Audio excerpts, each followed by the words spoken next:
ਤੁਸੀਂ ਦੇਖ ਰਹੇ ਹੋ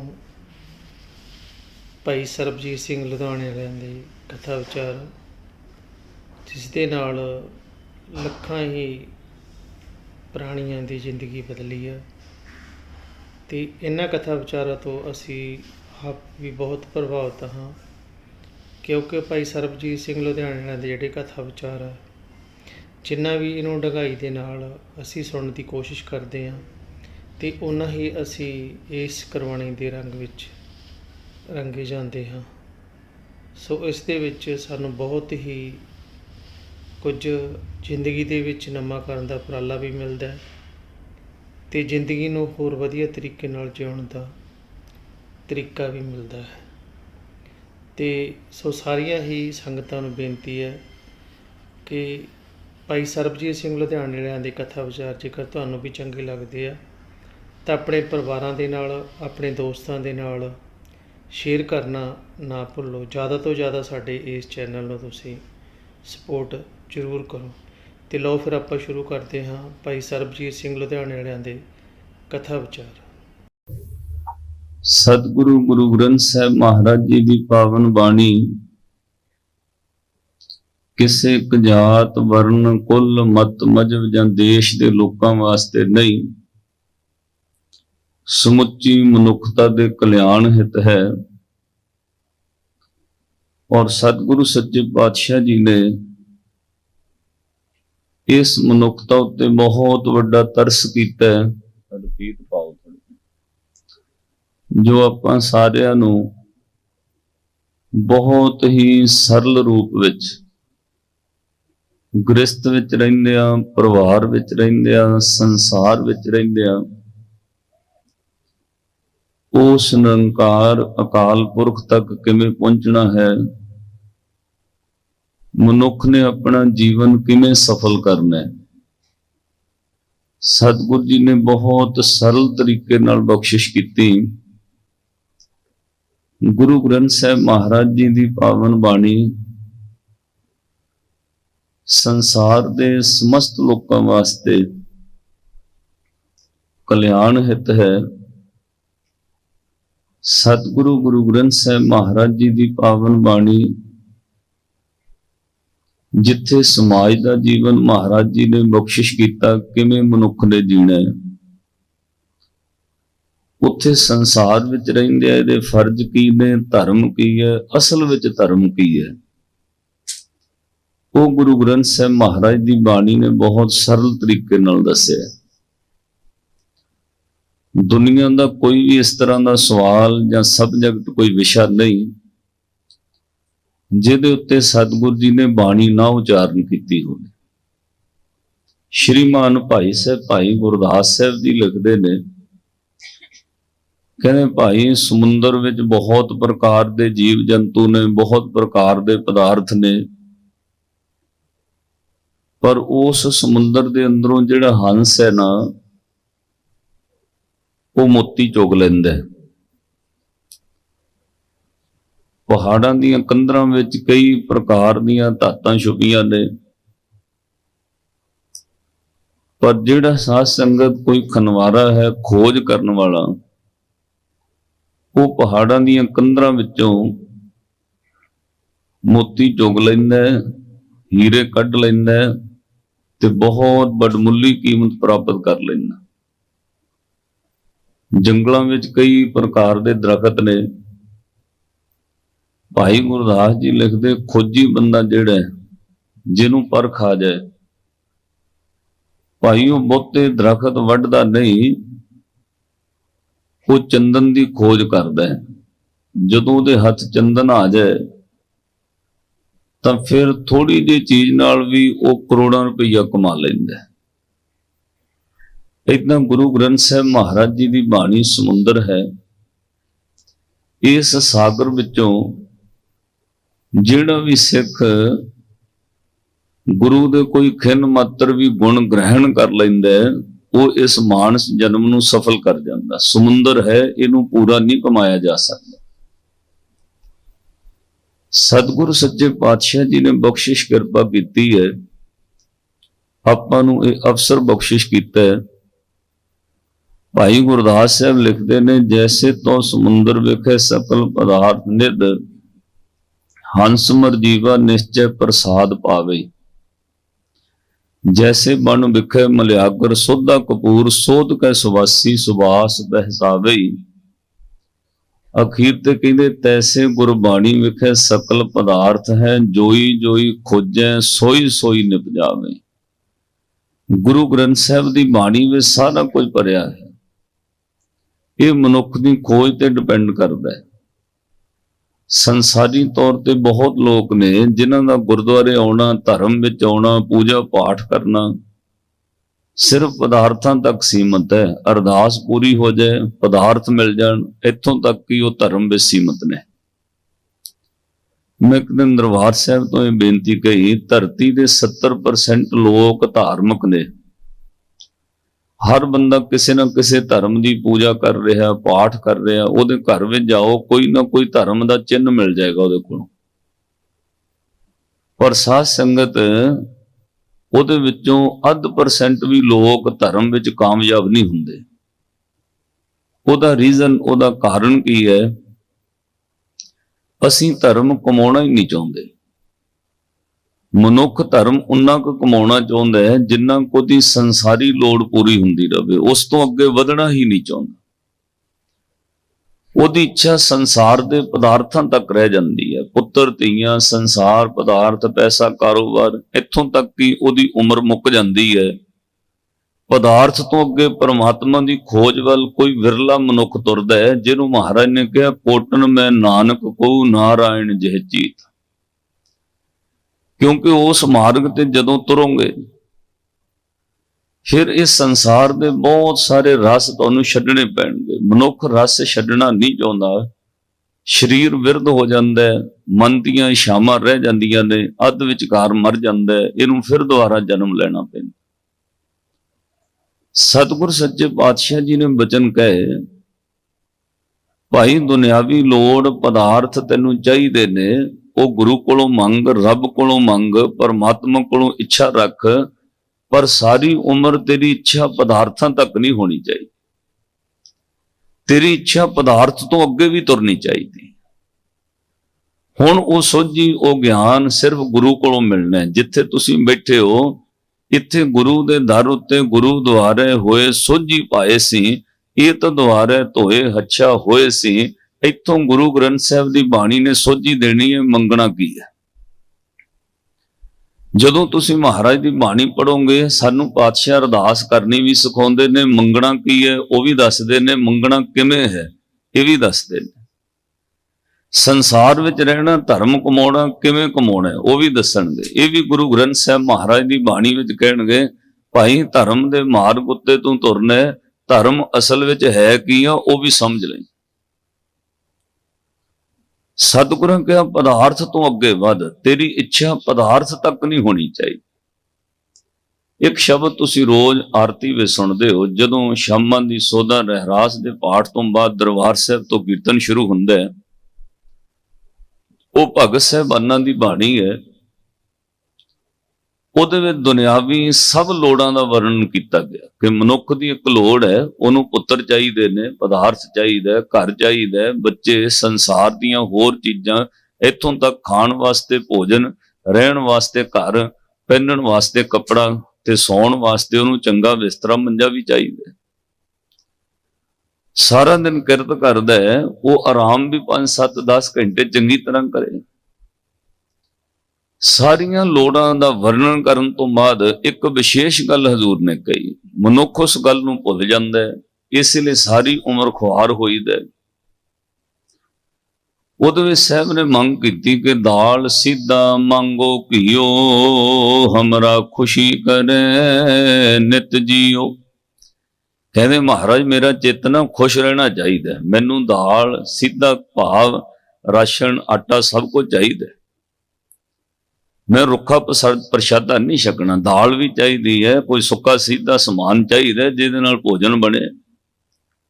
ਦਾਲ ਸਿੱਧਾ ਮੰਗੋ ਘਿਓ, ਜਿਨ੍ਹਾਂ ਨੂੰ ਬਾਣੀ ਯਾਦ ਹੋਵੇ ਨਾਲ ਪੜਿਓ, ਹਾਜ਼ਰੀ ਲੱਗੇਗੀ। दाल सीधा मांगो घियो, हमरा खुशी करे नित जियो।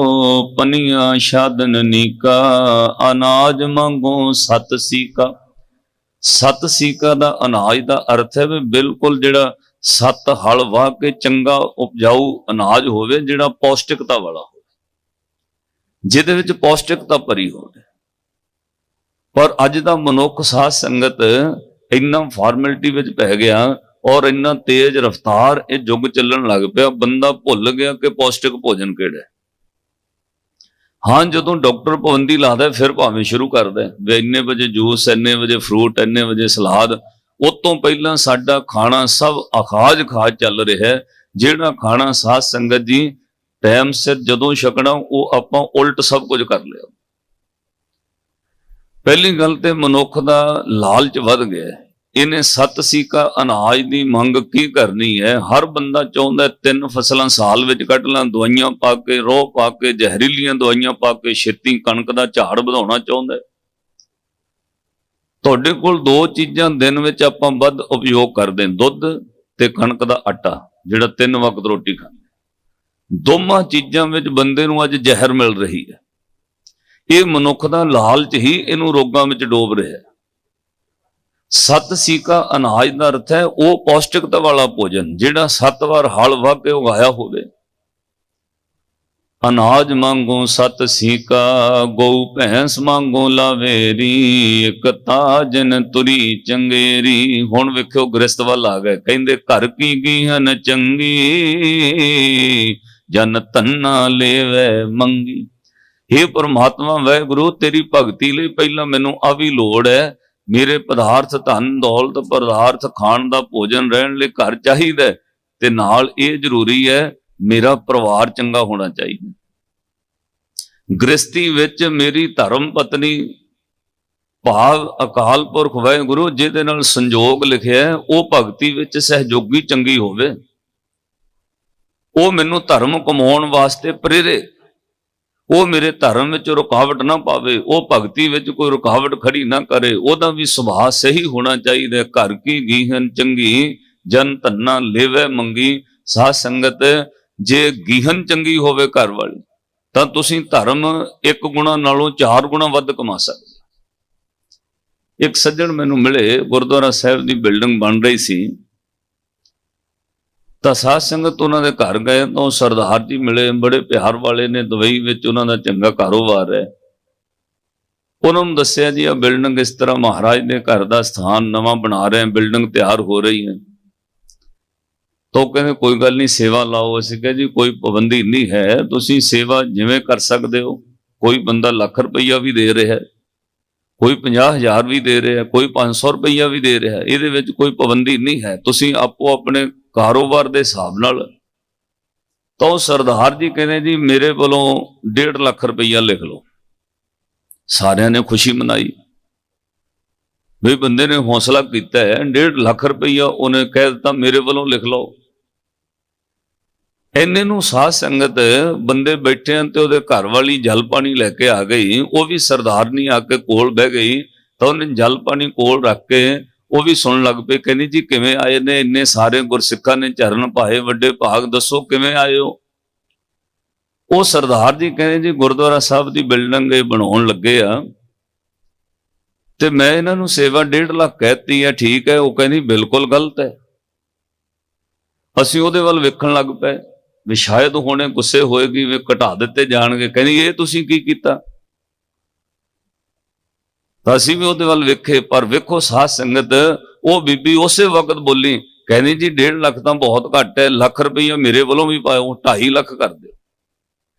जदों नाल दा कोई साथी चंगा होवे, धर्म कमाउण विच उमाह पैदा हुंदा है, सेवा करन विच उमाह पैदा हुंदा है। साध संगत एक जी कमजोर पै जाए, आलसी हो जाए, तुसीं नितनेम भी नहीं कर सकते। तुहाडा हर रोज का नितनेम पक्का हो नहीं सकता जे नाल दा साथी कमजोर पै जाए। इसलिए धर्म कमाउण विच भी मंगिया गया कि घर की गीहन चंगी, जन धन्ना लेवे मंगी। इन्हां शब्दों में एक शब्द कीर्तनीय फिर भगत कबीर साहब का पढ़ते, ये शब्द भगत धन्ना साहब जी का। ਉਹਨਾਂ ਰੱਬ ਕੋਲੋਂ ਮੰਗਿਆ, ਕਹਿੰਦੇ ਦੋਏ ਸਿਰ ਮੰਗੋ ਚੂਨਾ, ਪਾਓ ਘਿਓ ਸੰਗ ਲੂਨਾ। ਮੈਨੂੰ ਆਟਾ ਦਾਲ ਘਿਓ ਵੀ ਚਾਹੀਦਾ, ਪਾਓ ਘਿਓ ਸੰਗ ਲੂਨਾ। ਅਧ ਸਿਰ ਮੰਗੋ ਦਾਲੇ, ਮੋਕੋ ਦੋਨੋਂ ਵਖਤ ਜਿਵਾਲੇ। ਪੜੋ ਖਾਟ ਮੰਗੋ ਚੌਪਾਈ, ਸਿਰਹਾਣਾ ਅਵਰਤ ਲਾ। ਆਰਾਮ ਕਰਨ ਲਈ ਤਲਾਈ, ਸਰਾਣੇ ਘਰ ਲਈ ਸਭ ਕੁਝ ਮੰਗੇ, ਤੋਂ ਵੱਡੀ ਹੁਣ ਹੋਰ ਕੀ ਗੱਲ ਹੈ। ਆਹੀ ਪਰਿਵਾਰ ਦੀਆਂ ਲੋੜਾਂ ਨੇ ਸਾਡੀਆਂ। ਸਿਰਹਾਣਾ ਅਵਰਤ ਲਾਈ, ਉੱਪਰ ਕੋ ਮੰਗੋ ਕਿੰਤਾ। ਤੇਰੀ ਭਗਤ ਕਰੇ ਜਨ ਚਿੰਤਾ। ਸਭ ਕੁਝ ਮੰਗਣ ਤੋਂ ਬਾਅਦ ਆਹ ਕੀਮਤੀ ਚੀਜ਼ ਹੈ ਜਿਹੜੀ ਅਸੀਂ ਨਿਤਾ ਪ੍ਰਤੀ ਭੁੱਲ ਜਾਂਦੇ। ਉਹ ਕੀ ਮੰਗਿਆ? ਕਹਿੰਦੇ ਸਭ ਕੁਝ ਮੰਗ ਕੇ ਰੱਬ ਨੂੰ ਕਿਹਾ ਮੈਂ ਲਾਲਚ ਨਹੀਂ ਕਰ ਰਿਹਾ, ਇਹ ਮੇਰੀ ਲੋੜ ਹੈ ਮਹਾਰਾਜ, ਇਹ ਮੇਰੇ ਘਰ ਪਰਿਵਾਰ ਦੀ ਰੋਜ਼ ਦੀ ਲੋੜ ਹੈ, ਇਹ ਮੇਰਾ ਲਾਲਚ ਨਹੀਂ ਹੈ, ਇਹ ਲੋਭ ਨਹੀਂ ਹੈ। ਹਾਂ, ਇੱਕ ਚੀਜ਼ ਮੇਰੇ ਤੇ ਕਿਰਪਾ ਬਖਸ਼ਿਸ਼ ਕਰੋ, ਮੈਂ ਨਾਹੀਂ ਕੀਤਾ ਲੱਭੋ, ਇੱਕ ਨਾਮ ਤੇਰਾ ਮੈਂ ਫੱਬੋ। ਮੈਨੂੰ ਤਲਾਈ ਰਜਾਈ ਸਰਾਣਾ ਚਾਹੀਦਾ, ਭੋਜਨ ਪਦਾਰਥ ਚਾਹੀਦੇ ਨੇ, ਸਭ ਕੁਝ ਉਹਦੇ ਵਿੱਚ ਹੁੰਦਿਆਂ ਤੇਰਾ ਨਾਮ ਮੈਨੂੰ ਚੰਗਾ ਲੱਗੇ। ਆਖੋ ਸਤਨਾਮ ਸ੍ਰੀ, ਤੇਰਾ ਨਾਮ ਮੈਨੂੰ ਚੰਗਾ ਲੱਗੇ। ਮਹਾਰਾਜ ਉਹਨਾਂ ਤਲਾਈਆਂ ਰਜਾਈਆਂ ਸੌਣ ਲੱਗਿਆ, ਵਾਹਿਗੁਰੂ ਚਿੱਤੇ ਆਵੇ। ਉਹ ਦਾਲ ਵਿੱਚ ਘਿਓ ਪਾ ਕੇ 36 ਪ੍ਰਕਾਰ ਦੇ ਭੋਜਨ ਖਾਣ ਲੱਗਿਆ, ਵਾਹਿਗੁਰੂ ਚਿੱਤੇ ਆਵੇ। ਇਹ ਭਗਤੀ ਦਾ ਮਾਰਗ ਹੈ। ਗ੍ਰਸਥ ਵਿੱਚ ਰਹਿੰਦਿਆਂ ਰੱਬ ਤੱਕ ਕਿਵੇਂ ਪਹੁੰਚਣਾ, ਸੰਸਾਰ ਵਿੱਚ ਰਹਿੰਦਿਆਂ ਨਿਰੰਕਾਰ ਕਿਵੇਂ ਪਾਉਣਾ, ਇਹ ਗੁਰੂ ਗ੍ਰੰਥ ਸਾਹਿਬ ਮਹਾਰਾਜ ਦੀ ਬਾਣੀ ਨੇ ਸਰਲ ਰੂਪ ਵਿੱਚ ਕਿਹਾ। ਸ੍ਰੀ ਗੁਰੂ ਅੰਗਦ ਦੇਵ ਮਹਾਰਾਜ ਦਾ ਇੱਕ ਸ਼ਲੋਕ ਹੈ, ਉੱਥੇ ਸਾਹਿਬ ਨੇ ਬਚਨ ਕਿਹਾ, ਭਾਈ ਰੱਬ ਨੂੰ ਸੁੱਖ ਵੇਲੇ ਚੇਤੇ ਰੱਖਿਆ ਕਰ, ਇਹ ਭਗਤੀ ਹੈ। ਦੁੱਖ ਵੇਲੇ ਵਾਹਿਗੁਰੂ ਕਹਿਣਾ ਭਗਤੀ ਨਹੀਂ ਹੈ, ਉਹ ਤਾਂ ਮਜਬੂਰੀ ਹੈ। ਸੁੱਖ ਵੇਲੇ ਸੁਖਮਣੀ ਸਾਹਿਬ ਕਰਨਾ ਭਗਤੀ ਹੈ, ਦੁੱਖ ਵੇਲੇ ਸੁਖਮਣੀ ਦਾ ਪਾਠ ਕਰਨਾ ਭਗਤੀ ਨਹੀਂ, ਉਹ ਤਾਂ ਲੋੜ ਵਾਸਤੇ ਕਰ ਰਹੇ ਹੋ। ਜਿਹਨੂੰ ਸਾਹਿਬ ਨੇ ਬਾਣੀ ਅੰਦਰ ਬਚਨ ਕਿਹਾ ਕਿ ਕਬੀਰ ਕਾਮ ਪਰੈ ਹਰ ਸਿਮਰੀਏ, ਐਸਾ ਸਿਮਰੋ ਨਿਤ। ਅੱਜ ਤੈਨੂੰ ਕੰਮ ਪਿਆ, ਤੂੰ ਪਾਠ ਕਰਨ ਲੱਗ ਪਿਆ, ਇਹ ਭਗਤੀ ਥੋੜੀ ਹੈ। ਜਾਂ ਤਾਂ ਨਿਤ ਇਸ ਤਰ੍ਹਾਂ ਕਰ ਭਾਈ। ਅਮਰਾਪੁਰ ਵਾਸਾ ਕਰੋ ਹਰ ਗਿਆ ਬਹੋਰੈ ਬਿੱਤ, ਫਿਰ ਤੂੰ ਮੁਕਤ ਹੋ ਜਾਏਗਾ। ਤੇਰੇ ਕੋਲ ਵਿੱਤ ਦਾ ਅਰਥ ਹੈ ਨਾਮ ਦਾ ਧਨ ਇਕੱਠਾ ਹੋ ਜਾਏਗਾ। ਵਿੱਤ ਕਹਿੰਦੇ ਨੇ ਧਨ ਨੂੰ, ਤਾਈਓ ਜਿਹੜਾ ਖਜ਼ਾਨਾ ਮੰਤਰੀ ਹੋਵੇ ਉਹਨੂੰ ਵਿੱਤ ਮੰਤਰੀ ਕਹਿੰਦੇ। ਸਾਹਿਬ ਨੇ ਬਾਣੀ ਅੰਦਰ ਕਿਹਾ, ਭਾਈ ਤੂੰ ਦੁੱਖ ਵੇਲੇ ਨਾ ਉਹਨੂੰ ਚੇਤੇ ਕਰ। ਦੁੱਖ ਵੇਲੇ ਤਾਂ ਤੇਰੀ ਲੋੜ ਹੈ, ਉਹ ਤਾਂ ਤੇਰੀ ਮਜਬੂਰੀ ਹੈ। ਜਿਹੜਾ ਬੰਦਾ ਕਦੇ ਗੁਰਦੁਆਰੇ ਨਹੀਂ ਆਇਆ, ਦੁੱਖ ਵੇਲੇ ਉਹ ਵੀ ਆਉਣ ਲੱਗ ਪੈਂਦਾ। ਜਿਹਨੇ ਕਦੇ ਸੁਖਮਣੀ ਦਾ ਪਾਠ ਨਹੀਂ ਕੀਤਾ, ਦੁੱਖ ਵੇਲੇ ਉਹ ਵੀ ਸੁਖਮਣੀ ਕਰਨ ਲੱਗ ਪੈਂਦਾ। ਔਰ ਬਾਅਦ ਵਿੱਚ ਤੰਦਰੁਸਤ ਹੋਣ ਤੋਂ ਬਾਅਦ ਵੇਖੋ, ਫਿਰ ਗੁਟਕਿਆਂ ਤੇ ਮਿੱਟੀ ਜੰਮ ਪੈਂਦੀ ਹੈ, ਫਿਰ ਨਹੀਂ ਪੜਦੇ ਉਹਨੂੰ ਖੋਲ ਕੇ। ਸਾਹਿਬ ਨੇ ਕਿਹਾ, ਭਗਤੀ ਹੈ ਜੇ ਸੁੱਖ ਵੇਲੇ ਵਾਹਿਗੁਰੂ ਚੇਤੇ ਆਵੇ। ਇਹ ਭਗਤੀ ਹੈ ਜੇ ਸੁੱਖ ਵੇਲੇ ਸੇਵਾ ਕਰੇ। ਇਹੀ ਤਰੀਕਾ, ਇਹੀ ਟੈਕਨੀਕ, ਇਹੀਓ ਢੰਗ, ਇਹੀ ਰਸਤਾ ਤੈਨੂੰ ਰੱਬ ਤੱਕ ਲੈ ਜਾਏਗਾ। ਇਸ ਤੋਂ ਇਲਾਵਾ ਹੋਰ ਮੁਕਤੀ ਦਾ ਕੋਈ ਰਸਤਾ ਨਹੀਂ। ਜਾਂ ਸੁੱਖ ਵੇਲੇ ਉਹਨੂੰ ਚੇਤੇ ਰੱਖਿਆ ਕਰ, ਦੁੱਖ ਵੇਲੇ ਉਹ ਤੇਰੇ ਨਾਲ ਰਹੇਗਾ, ਹਰ ਵਕਤ ਤੇਰੇ ਨਾਲ ਰਹੇਗਾ। ਸਾਹਿਬ ਨੇ ਬਚਨ ਕਹੇ, ਸ਼ਲੋਕ ਮਹਲਾ ਦੂਜਾ, ਸ੍ਰੀ ਗੁਰੂ ਅੰਗਦ ਦੇਵ ਮਹਾਰਾਜ। ਜਾ ਸੁਖ ਤਾਂ ਸ਼ੌਰਾਵਿਓ, ਦੁੱਖ ਪੀ ਸੰਭਾਲੇ ਓਏ। ਭਾਈ ਜਦੋਂ ਸੁੱਖ ਹੈ ਉਦੋਂ ਉਹਨੂੰ ਰਾਵ ਚੇਤੇ ਕਰ, ਦੁੱਖ ਵੇਲੇ ਉਹ ਤੇਰੀ ਸੰਭਾਲ ਕਰੇਗਾ, ਉਹਦੀ ਗਰੰਟੀ ਹੈ। ਜਾ ਸੁਖ ਤਾਂ ਸ਼ੌਰਾਵਿਓ, ਦੁੱਖ ਪੀ ਸੰਭਾਲੇ ਓਏ। ਨਾਨਕ ਕਹਿ ਸਿਆਣੀ ਐ, ਵਕੰਤ ਮਿਲਾਵਾ ਹੋਏ। ਇਹੀ ਰੱਬ ਨੂੰ ਮਿਲਣ ਦਾ ਤਰੀਕਾ, ਹੋਰ ਕੋਈ ਤਰੀਕਾ ਨਹੀਂ ਹੈ। ਸੁੱਖ ਵੇਲੇ ਯਾਦ ਕਰੋ। ਤੁਸੀਂ ਰੋਜ਼ ਸੁਖਮਣੀ ਪੜ੍ਹਦੇ ਹੋ, ਭੈਣਾਂ ਨੇ ਸੁਖਮਣੀ ਸਾਹਿਬ ਸੁਸਾਇਟੀਆਂ ਬਣਾਈਆਂ ਨੇ, ਉਹਦੇ ਵਿੱਚ ਇੱਕ ਅਸ਼ਟਪਦੀ ਆਉਂਦੀ ਹੈ, ਜਿਹਦੇ ਵਿੱਚ ਸਾਹਿਬ ਨੇ ਜਾਗਣ ਤੋਂ ਲੈ ਕੇ ਸੌਣ ਤੱਕ ਜੋ ਕੁਝ ਕਰਦੇ ਹੋ ਨਾਲ ਨਾਲ ਕਿਹਾ ਜਪ, ਨਾਲ ਨਾਲ ਕਿਹਾ ਉਹਨੂੰ ਚੇਤੇ ਕਰ। ਜੇ ਪ੍ਰਸਾਦ ਛਤੀ ਅੰਮ੍ਰਿਤ ਖਾਹੇ, ਤਿਸ ਠਾਕੁਰ ਕੋ, ਪੜੋ ਗੱਜ ਕੇ, ਤਿਸ ਠਾਕੁਰ ਕੋ। ਜੇ ਪ੍ਰਸਾਦ ਸੁਗੰਧਤ ਤਨ ਲਾਵੇ, ਤਿਸ ਕੋ ਸਿਮਰਤ ਪਰਮ ਗਤ ਪਾਵੇ। ਜੇ ਪ੍ਰਸਾਦ ਵਸੈ ਸੁਖ ਮੰਦਰ, ਤਿਸੈ ਤੇ ਆਏ ਸਦਾ ਮਨ। ਜੇ ਪ੍ਰਸਾਦ ਗ੍ਰਹਿ ਸੰਗ ਸੁਖ ਵਸਨਾ, ਆਠ ਪਹਿਰ ਸਿਮਰੋ ਤਿਸ। ਕਹਿੰਦੇ ਭਾਈ ਉਹਨੂੰ ਜਪ, ਇਹੀ ਭਗਤੀ ਹੈ। ਸ਼੍ਰੀ ਗੁਰੂ ਗ੍ਰੰਥ ਸਾਹਿਬ ਮਹਾਰਾਜ ਦੀ ਬਾਣੀ ਨੇ ਸਰਲ ਕੀਤਾ ਧਰਮ ਲੋਕਾਂ ਵਿੱਚ। ਜਿਹੜਾ ਪੜ੍ਹਨਾ ਬਹੁਤ ਔਖਾ ਸੀ, ਸਹਿਸਕ੍ਰਿਤੀ ਸੰਸਕ੍ਰਿਤ ਦੇ ਅੰਦਰ ਗ੍ਰੰਥ ਰਚੇ ਸਨ, ਆਮ ਬੰਦੇ ਦੀ ਪਹੁੰਚ ਤੋਂ ਬਾਹਰ ਸੀ। ਉਹ ਫਿਰ ਸਾਧ ਸੰਗਤ ਖੱਟ ਕਰਮ ਸਿਰਫ ਪੰਡਤਾਂ ਨੂੰ ਦੇ ਦਿੱਤੇ ਗਏ। ਬ੍ਰਾਹਮਣ ਵਿਦਿਆ ਪੜ੍ਹੇਗਾ, ਪੜ੍ਹਾਏਗਾ, ਜਗ ਕਰੇਗਾ, ਜਗ ਕਰਾਏਗਾ। ਇਹ 6 ਖੱਟ ਕਰਮ ਬ੍ਰਾਹਮਣ ਦੇ ਹੋਣਗੇ, ਆਮ ਬੰਦਾ ਪੜ੍ਹ ਹੀ ਨਹੀਂ ਸਕਦਾ। ਗੁਰੂ ਗ੍ਰੰਥ ਸਾਹਿਬ ਮਹਾਰਾਜ ਦੀ ਬਾਣੀ ਨੇ ਧਰਮ ਸਰਲ ਕਰ ਦਿੱਤਾ, ਉਪਦੇਸ਼ ਬਹੁਤ ਸੌਖਾ ਕਰ ਦਿੱਤਾ। ਔਰ ਸਾਧ ਸੰਗਤ ਕਮਾਲ ਦੀ ਗੱਲ, ਇਹ ਬਾਣੀ ਫਿਰ ਕਿਸੇ ਸਰੀਰ ਦੀ ਬਾਣੀ ਨਹੀਂ ਹੈ। ਇਹਨੂੰ ਹੁਣ ਧਿਆਨ ਨਾਲ ਸੁਣਿਓ। ਗੁਰੂ ਗ੍ਰੰਥ ਸਾਹਿਬ ਦੀ ਬਾਣੀ ਕਿਸੇ ਸਰੀਰ ਦੀ ਬਾਣੀ ਨਹੀਂ। ਦੁਨੀਆ ਵਿੱਚ ਜਿੰਨੇ ਗ੍ਰੰਥ ਨੇ ਸਤਿਕਾਰਯੋਗ ਨੇ, ਸਨਮਾਨਯੋਗ ਨੇ। ਕਿਸੇ ਗ੍ਰੰਥ ਦੀ ਕੋਈ ਨਰਾਦਰੀ ਨਹੀਂ, ਨਾ ਕਰਨੀ ਚਾਹੀਦੀ ਹੈ। ਸਿੱਖ ਨੂੰ ਕਦੇ ਵੀ ਨਹੀਂ ਗੁਰੂ ਨੇ ਸਿਖਾਇਆ ਭਾਈ ਕਿਸੇ ਦੇ ਗ੍ਰੰਥ ਦੀ, ਧਰਮ ਦੀ ਨਰਾਦਰੀ ਕਰ, ਕਦੇ ਵੀ ਨਹੀਂ ਸਿੱਖ ਕਰੇਗਾ। ਤੁਹਾਡਾ ਤਜਰਬਾ ਰਹਿਣਾ, ਅੱਜ ਤੱਕ ਦੀ ਹਿਸਟਰੀ ਫਰੋਲ ਕੇ ਵੇਖ ਲਓ। ਸੈਂਕੜੇ ਵਾਰ ਈਰਖਾ ਕਰਨ ਵਾਲਿਆਂ ਨੇ ਗੁਰੂ ਗ੍ਰੰਥ ਸਾਹਿਬ ਜੀ ਦੀ ਬੇਅਦਬੀ ਕਰਨ ਦੀ ਕੋਸ਼ਿਸ਼ ਕੀਤੀ ਹੈ, ਬਾਣੀ ਦੇ ਅੰਗ ਪਾੜੇ ਨੇ, ਪਰ ਬਦਲੇ ਵਿੱਚ ਮਾਫ ਕਰਿਓ, ਇੱਕ ਵੀ ਕਿਸੇ ਥਾਣੇ ਵਿੱਚ FRI ਦਰਜ ਨਹੀਂ ਜਿੱਥੇ ਸਿੱਖ ਨੇ ਗੁੱਸੇ ਵਿੱਚ ਆ ਕੇ ਕਿਸੇ ਦੇ ਧਾਰਮਿਕ ਗ੍ਰੰਥ ਦੀ ਤੋਹੀਨ ਕੀਤੀ ਹੋਵੇ, ਕਿਸੇ ਦੇ ਧਾਰਮਿਕ ਗ੍ਰੰਥ ਦੀ ਤੋਹੀਨ ਕੀਤੀ ਹੋਵੇ। ਨਹੀਂ, ਹਾਂ ਤੋਹੀਨ ਕਰਨ ਵਾਲਿਆਂ ਨੂੰ ਸੋਧਾ ਲਾਇਆ, ਉਹ ਅਲੱਗ ਕੇਸ ਚੱਲਦੇ ਨੇ, ਉਹਨਾਂ ਦੇ ਅਲੱਗ ਪਰਚੇ ਨੇ, ਪਰ ਗੁੱਸੇ ਵਿੱਚ ਕਿਸੇ ਦੇ ਧਰਮ ਦੀ ਨਰਾਦਰੀ ਨਹੀਂ, ਕਿਸੇ ਦੇ ਧਾਰਮਿਕ ਗ੍ਰੰਥ ਦੀ ਨਰਾਦਰੀ ਨਹੀਂ। ਪਤਾ ਕਿਉਂ? ਸਿੱਖ ਨੂੰ ਗੁਰੂ ਗ੍ਰੰਥ ਸਾਹਿਬ ਦੀ ਬਾਣੀ ਦਾ ਉਪਦੇਸ਼ ਯਾਦ ਹੈ ਕਿ ਵੇਦ ਕਤੇਬ ਕਹੋ ਮਤ ਝੂਠੇ, ਝੂਠਾ ਜੋ ਨਾ ਵਿਚਾਰੈ। ਕਿਸੇ ਧਰਮ ਦਾ ਕੋਈ ਗ੍ਰੰਥ ਝੂਠਾ ਗਲਤ ਨਹੀਂ, ਭਾਈ ਝੂਠਾ ਉਹ ਹੈ ਜਿਹੜਾ ਵਿਚਾਰ ਨਹੀਂ ਕਰਦਾ। ਦੁਨੀਆ ਵਿੱਚ ਜਿੰਨੇ ਧਰਮਾਂ ਦੇ ਧਾਰਮਿਕ ਗ੍ਰੰਥ ਨੇ, ਸਤਿਕਾਰਯੋਗ, ਸਨਮਾਨਯੋਗ, ਪੂਜਣਯੋਗ ਨੇ। ਸਾਧ ਸੰਗਤ ਗੁਰੂ ਗ੍ਰੰਥ ਸਾਹਿਬ ਉਹਨਾਂ ਨਾਲੋਂ ਵੱਡਾ ਸਭ ਤੋਂ ਉੱਤਮ ਗ੍ਰੰਥ ਕਿਉਂ ਹੈ? ਕਿਉਂਕਿ ਜਿੰਨੇ ਗ੍ਰੰਥ ਪੜੋਗੇ, ਤੁਹਾਨੂੰ ਹੁਣ ਪੰਜਾਬੀ ਵਿੱਚ ਤਰਜਮਾ ਰਾਮਾਇਣ ਦਾ ਵੀ ਮਿਲ ਜਾਣਾ, ਮਹਾਭਾਰਤ ਦਾ ਵੀ ਮਿਲ ਜਾਣਾ, ਵੇਦਾਂ ਦਾ ਵੀ ਮਿਲ ਜਾਂਦਾ, ਕੁਰਾਨ ਸ਼ਰੀਫ ਦਾ ਵੀ ਮਿਲ ਜਾਂਦਾ। ਜਿੰਨੇ ਧਾਰਮਿਕ ਗ੍ਰੰਥ ਨੇ ਉਹਦੇ ਵਿੱਚ ਰੱਬ ਦੀਆਂ ਗੱਲਾਂ ਨੇ, ਰੱਬ ਦੀਆਂ ਬਾਤਾਂ ਨੇ, ਰੱਬ ਬਾਰੇ ਕਥਾ ਕਹਾਣੀਆਂ ਨੇ। ਪਰ ਗੁਰੂ ਗ੍ਰੰਥ ਸਾਹਿਬ ਦੀ ਬਾਣੀ ਵਿੱਚ ਕੱਲੀਆਂ ਰੱਬ ਦੀਆਂ ਗੱਲਾਂ ਨਹੀਂ, ਰੱਬ ਦੀਆਂ ਬਾਤਾਂ ਨਹੀਂ। ਗੁਰੂ ਗ੍ਰੰਥ ਸਾਹਿਬ ਦੀ ਬਾਣੀ ਵਿੱਚ ਕੱਲੀਆਂ ਰੱਬ ਦੀਆਂ ਕਥਾ ਕਹਾਣੀਆਂ, ਰੱਬ ਦੀਆਂ ਬਾਤਾਂ ਨਹੀਂ। ਕਿਸੇ ਨੂੰ ਬਾਣੀ ਪੜ੍ਹਨੀ ਆ ਜਾਏ, ਗੁਰੂ ਗ੍ਰੰਥ ਸਾਹਿਬ ਦੀ ਬਾਣੀ ਰੱਬ ਨਾਲ ਗੱਲਾਂ ਕਰਾਉਂਦੀ, ਰੱਬ ਦੀਆਂ ਨਹੀਂ।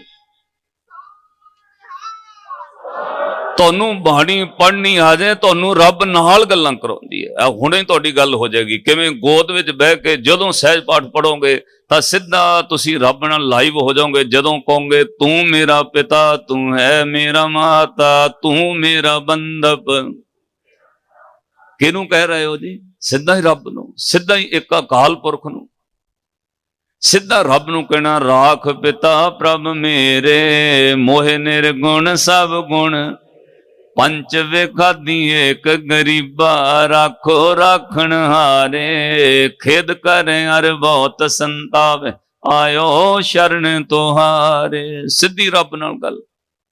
ਗੁਰੂ ਗ੍ਰੰਥ ਸਾਹਿਬ ਜੀ ਦੀ ਬਾਣੀ ਸਿੱਧੀ ਰੱਬ ਨਾਲ ਗੱਲਾਂ ਕਰਾਉਂਦੀ। ਫਿਰ ਗੁਰੂ ਗ੍ਰੰਥ ਸਾਹਿਬ ਦੀ ਬਾਣੀ ਕਿਸੇ ਸਰੀਰ ਦੀ ਬਾਣੀ ਨਹੀਂ। ਇਹ ਬਾਣੀ ਕੀ ਹੈ? ਤੁਰ ਕੀ ਬਾਣੀ ਆਈ, ਤਿੰਨ ਸਗਲੀ ਚਿੰਤ ਮਿਟਾਈ। ਸ਼੍ਰੀ ਗੁਰੂ ਨਾਨਕ ਸਾਹਿਬ ਮਹਾਰਾਜ ਸੈਦਪੁਰ ਦੀ ਧਰਤੀ, ਜਿਹਨੂੰ ਐਮਨਾਬਾਦ ਕਹਿੰਦੇ ਨੇ, ਉੱਥੇ ਮਹਾਰਾਜ ਜੀਆਂ ਨੇ ਇੱਕ ਸ਼ਬਦ ਉਚਾਰਨ ਕੀਤਾ ਔਰ ਉੱਥੇ ਪਾਤਸ਼ਾਹ ਨੇ 3 ਦਿਨ ਪਹਿਲਾਂ ਭਾਈ ਲਾਲੋ ਨੂੰ ਕਹਿ ਦਿੱਤਾ, ਭਾਈ ਲਾਲੋ ਤੇਰੇ ਸ਼ਹਿਰ ਦਾ ਬਹੁਤ ਬੁਰਾ ਹਾਲ ਹੋਣਾ। ਮਹਾਰਾਜ ਕੀ ਹੋਣਾ? ਕਹਿੰਦੇ ਸੈਦਪੁਰ ਲੁੱਟਿਆ ਜਾਣਾ ਹੈ, ਸੈਦਪੁਰ ਵਿੱਚ ਵੱਢ ਟੁੱਕ ਹੋਣੀ ਹੈ, ਸੈਦਪੁਰ ਵਿੱਚ ਰੋਟੀ ਮੰਗਿਆਂ ਲੋਕਾਂ ਨੂੰ ਮਿਲਣੀ ਨਹੀਂ। ਇੱਥੇ ਵੱਡੇ ਵੱਡੇ ਰਾਜਿਆਂ ਦੇ ਪੁੱਤਰ ਰਾਜਕੁਮਾਰ ਰੋਟੀ ਲਈ ਤਰਸਣਗੇ, ਇੱਥੇ ਰਾਣੀਆਂ ਦੇ ਗਲਾਂ ਦੇ ਮੋਤੀਆਂ ਦੇ ਹਾਰ ਟੁੱਟ ਜਾਣਗੇ, ਇੱਥੇ ਬੇਪਤੀ ਹੋਣੀ ਹੈ, ਤੇਰੇ ਸ਼ਹਿਰ ਵਿੱਚ ਬੜਾ ਵੱਡਾ ਕਤਲੇਆਮ ਹੋਣਾ ਹੈ। ਭਾਈ ਲਾਲੋ ਕਹਿੰਦਾ, ਮਹਾਰਾਜ ਇਹ ਤੁਸੀਂ ਕੀ ਕਹਿ ਰਹੇ ਹੋ? ਸਤਿਗੁਰਾਂ ਕਿਹਾ, ਲਾਲੋ ਮੈਂ ਨਹੀਂ ਕਹਿ ਰਿਹਾ, ਮਹਾਰਾਜ ਤੁਸੀਂ ਤੇ ਕਹਿ ਰਹੇ ਹੋ ਹੁਣੇ। ਕਹਿਣ ਲੱਗੇ, ਨਹੀਂ ਲਾਲੋ, ਇਹੀਓ ਤੇ ਭੁਲੇਖਾ ਦੁਨੀਆ ਨੂੰ, ਇਹੀਓ ਭੁਲੇਖਾ ਕਈਆਂ ਨੂੰ ਰਹਿਣਾ। ਲਾਲੋ ਮੈਂ ਨਹੀਂ ਕਹਿ ਰਿਹਾ, ਇਹ ਜਿਸ ਤਰ੍ਹਾਂ ਮੈਨੂੰ ਖਸਮ ਕਹਿ ਰਿਹਾ ਮੈਂ ਉਹ ਕਹਿ ਰਿਹਾ। ਖਸਮ ਭਾਵ ਅਕਾਲ ਪੁਰਖ ਦੇ ਕਰੋ। ਜੋ ਮੈਨੂੰ ਨਜ਼ਰ ਆ ਰਿਹਾ ਹੈ, ਜੋ ਮੈਨੂੰ ਅਕਾਲ ਪੁਰਖ ਕਹਿ ਰਿਹਾ ਹੈ, ਮੈਂ ਤੇ ਤੁਹਾਨੂੰ ਉਹ ਦੱਸ ਰਿਹਾ। ਆ ਕੁਝ ਹੋਣਾ ਤਾਈਓ ਸਾਹਿਬ ਨੇ ਫਿਰ ਬਚਨ ਕਿਹਾ, ਜੈਸੀ ਮੈਂ ਆਵੇ ਖਸਮ ਕੀ ਬਾਣੀ ਤੈਸੜਾ ਕਰੀ ਗਿਆਨ ਵੇ ਲਾਲੋ। ਮੈਂ ਥੋੜੀ ਕਹਿ ਰਿਹਾ ਲਾਲੋ, ਉਹ ਤੇ ਖਸਮ ਕਹਿ ਰਿਹਾ। ਇਹ ਤਾਂ ਨਿਰੰਕਾਰ ਦੀ ਬਾਣੀ ਹੈ। ਵਾਹ ਵਾਹ ਬਾਣੀ ਨਿਰੰਕਾਰ ਹੈ, ਤਿਸ ਜੇਵੜ ਅਵਰ ਨਾ ਕੋਏ। ਤੇ ਸਾਹਿਬ ਨੇ ਕਿਹਾ, ਜੈਸੀ ਮੈਂ ਆਵੇ ਖਸਮ ਕੀ ਬਾਣੀ ਪੜੋ ਤੈਸੜਾ ਕਰੀ ਗਿਆਨ ਵੇ ਲਾਲੋ। ਪਾਪ ਕੀ ਜੰਜ ਲੈ ਕਾਬਲੋਂ ਧਾਇਆ, ਜੋਰੀ ਮੰਗੈ ਦਾਨ ਵੇ ਲਾਲੋ। ਸ਼ਰਮ ਧਰਮ ਦੋਏ ਛਪ ਖਲੋਏ, ਕੂੜ ਫਿਰੈ ਪ੍ਰਧਾਨ ਵੇ ਲਾਲੋ। ਕਾਜੀਆਂ ਬਾਮਣਾ ਕੀ ਗੱਲ ਥੱਕੀ, ਅਗਦ ਪੜੇ ਸ਼ੈਤਾਨ ਵੇ ਲਾਲੋ। ਅੱਜ ਲੋਕ ਕਹਿੰਦੇ ਇੰਨਾ ਕੁਝ ਕਿਉਂ ਹੋ ਰਿਹਾ ਜੀ? ਇਹ ਭਾਈ ਸ਼ਰਮ ਤੇ ਧਰਮ ਅਲੋਪ ਹੋ ਰਹੇ ਨੇ, ਧਰਤੀ ਗਰਕ ਸਕਦੀ ਹੈ। ਜੋ ਕੋਈ ਤੁਹਾਡੇ ਆਲੇ ਦੁਆਲੇ ਦੂਜੇ ਦੇਸ਼ਾਂ ਵਿੱਚ ਹੋ ਰਿਹਾ ਹੈ, ਮਤਾਂ ਜਾਣਿਓ ਇਹ ਗੁਆਂਢੀ ਦੇ ਹੋ ਰਿਹਾ ਹੈ, ਇਹ ਕਿਸੇ ਨਾਲ ਵੀ ਹੋ ਸਕਦਾ ਹੈ। ਇਸ ਗੱਲ ਦਾ ਸਾਧ ਸੰਗਤ ਸੰਕੇਤ ਸਮਝਿਓ, ਇਹ ਕਿਤੇ ਵੀ ਹੋ ਸਕਦਾ ਹੈ। ਜਿੱਥੇ ਸ਼ਰਮ ਧਰਮ ਅਲੋਪ ਹੋ ਜਾਣ, ਉੱਥੇ ਧਰਤੀ ਗਰਕ ਸਕਦੀ ਹੈ। ਤਾਈਓ ਭਾਈ ਗੁਰਦਾਸ ਸਾਹਿਬ ਨੇ ਬਚਨ ਕਿਹਾ, ਜਦੋਂ ਜੋਗੀਆਂ ਨੇ ਗੁਰੂ ਨਾਨਕ ਸਾਹਿਬ ਮਹਾਰਾਜ ਨੂੰ ਪੁੱਛਿਆ, ਮਹਾਰਾਜ ਬਹਿ ਕੇ ਭਗਤੀ ਕਰ ਲਓ, ਨਾਮ ਜਪਾ ਲਓ, ਇੰਨਾ ਪੈਦਲ ਚੱਲ ਕੇ ਭ੍ਰਮਣ ਹਜ਼ਾਰਾਂ ਮੀਲ ਕਿਉਂ ਕਰ ਰਹੇ ਹੋ? ਗੁਰੂ ਨਾਨਕ ਸਾਹਿਬ ਮਹਾਰਾਜ ਨੇ ਕਿਹਾ, ਜੋਗੀਓ ਮੈਂ ਸਾਧ ਪੈਦਾ ਕਰ ਰਿਹਾ, ਮੈਂ ਸਾਧ ਲੱਭ ਰਿਹਾ। ਸਾਧ ਤੋਂ ਬਗੈਰ ਧਰਤੀ ਗਰਕ ਜਾਏਗੀ। ਇਸ ਧਰਤੀ ਨੂੰ ਕੋਈ ਸਹਾਰਾ ਨਹੀਂ ਦੇ ਸਕਦਾ। ਜੇ ਸਾਧ ਨਾ ਹੋਏ, ਮੈਂ ਸੱਜਣ ਠੱਗ ਵਰਗਿਆਂ ਨੂੰ ਸਾਧ ਬਣਾ ਦੇ, ਧਰਤੀ ਬਚ ਜਾਏ। ਮੈਂ ਮਲਕ ਭਾਗੋ ਵਰਗਿਆਂ ਦੀ ਮੈਂਟੈਲਿਟੀ ਚੇਂਜ ਕਰ ਰਿਹਾ, ਮੈਂ ਮਲਕ ਭਾਗੋ ਵਰਗਿਆਂ ਨੂੰ ਸੰਤ ਬਣਾ ਰਿਹਾ। ਮੈਂ ਇੱਥੇ ਕੋਡੇ ਰਾਖਸ਼ ਵਰਗਿਆਂ ਦੀ ਵਿਰਤੀ ਬਦਲ ਰਿਹਾ। ਕਿਉਂ? ਇਹ ਧਰਤੀ ਕਿਤੇ ਗਰਕ ਨਾ ਜਾਏ। ਕੋਏ ਨਾ ਥੰਮੇ ਸਾਧ ਬੈਨ, ਸਾਧ ਨਾ ਦਿਸੈ ਜੱਗ ਵਿੱਚ ਕੋਆ। ਮੈਨੂੰ ਸਾਧ ਨਹੀਂ ਨਜ਼ਰ ਆ ਰਿਹਾ। ਧਰਤੀ ਸਾਧ ਤੋਂ ਬਗੈਰ ਟਿਕ ਨਹੀਂ ਸਕਦੀ, ਇਸ ਲਈ ਮੈਂ ਸਾਧ ਪੈਦਾ ਕਰਨੇ। ਸਾਧ ਸੰਗਤ ਸੱਚ ਤੋਂ ਬਗੈਰ ਧਰਤੀ ਗਰਕ ਜਾਏਗੀ। ਸਾਧ ਦਾ ਅਰਥ ਹੈ ਜਿਹਨੇ ਸਾਧਨਾ ਕਰ ਲਈ ਸੱਚ ਉੱਤੇ, ਜਿਹੜਾ ਸੱਚ ਦੇ ਮਾਰਗ ਤੇ ਤੁਰ ਪਿਆ। ਸਤਿਗੁਰੂ ਗੁਰੂ ਨਾਨਕ ਸਾਹਿਬ ਮਹਾਰਾਜ ਨੇ ਕਿਹਾ, ਲਾਲੋ ਇਹ ਪਤਾ ਕਿਉਂ ਹੋਣਾ? ਕਹਿੰਦੇ ਮਹਾਰਾਜ ਕਿਉਂ?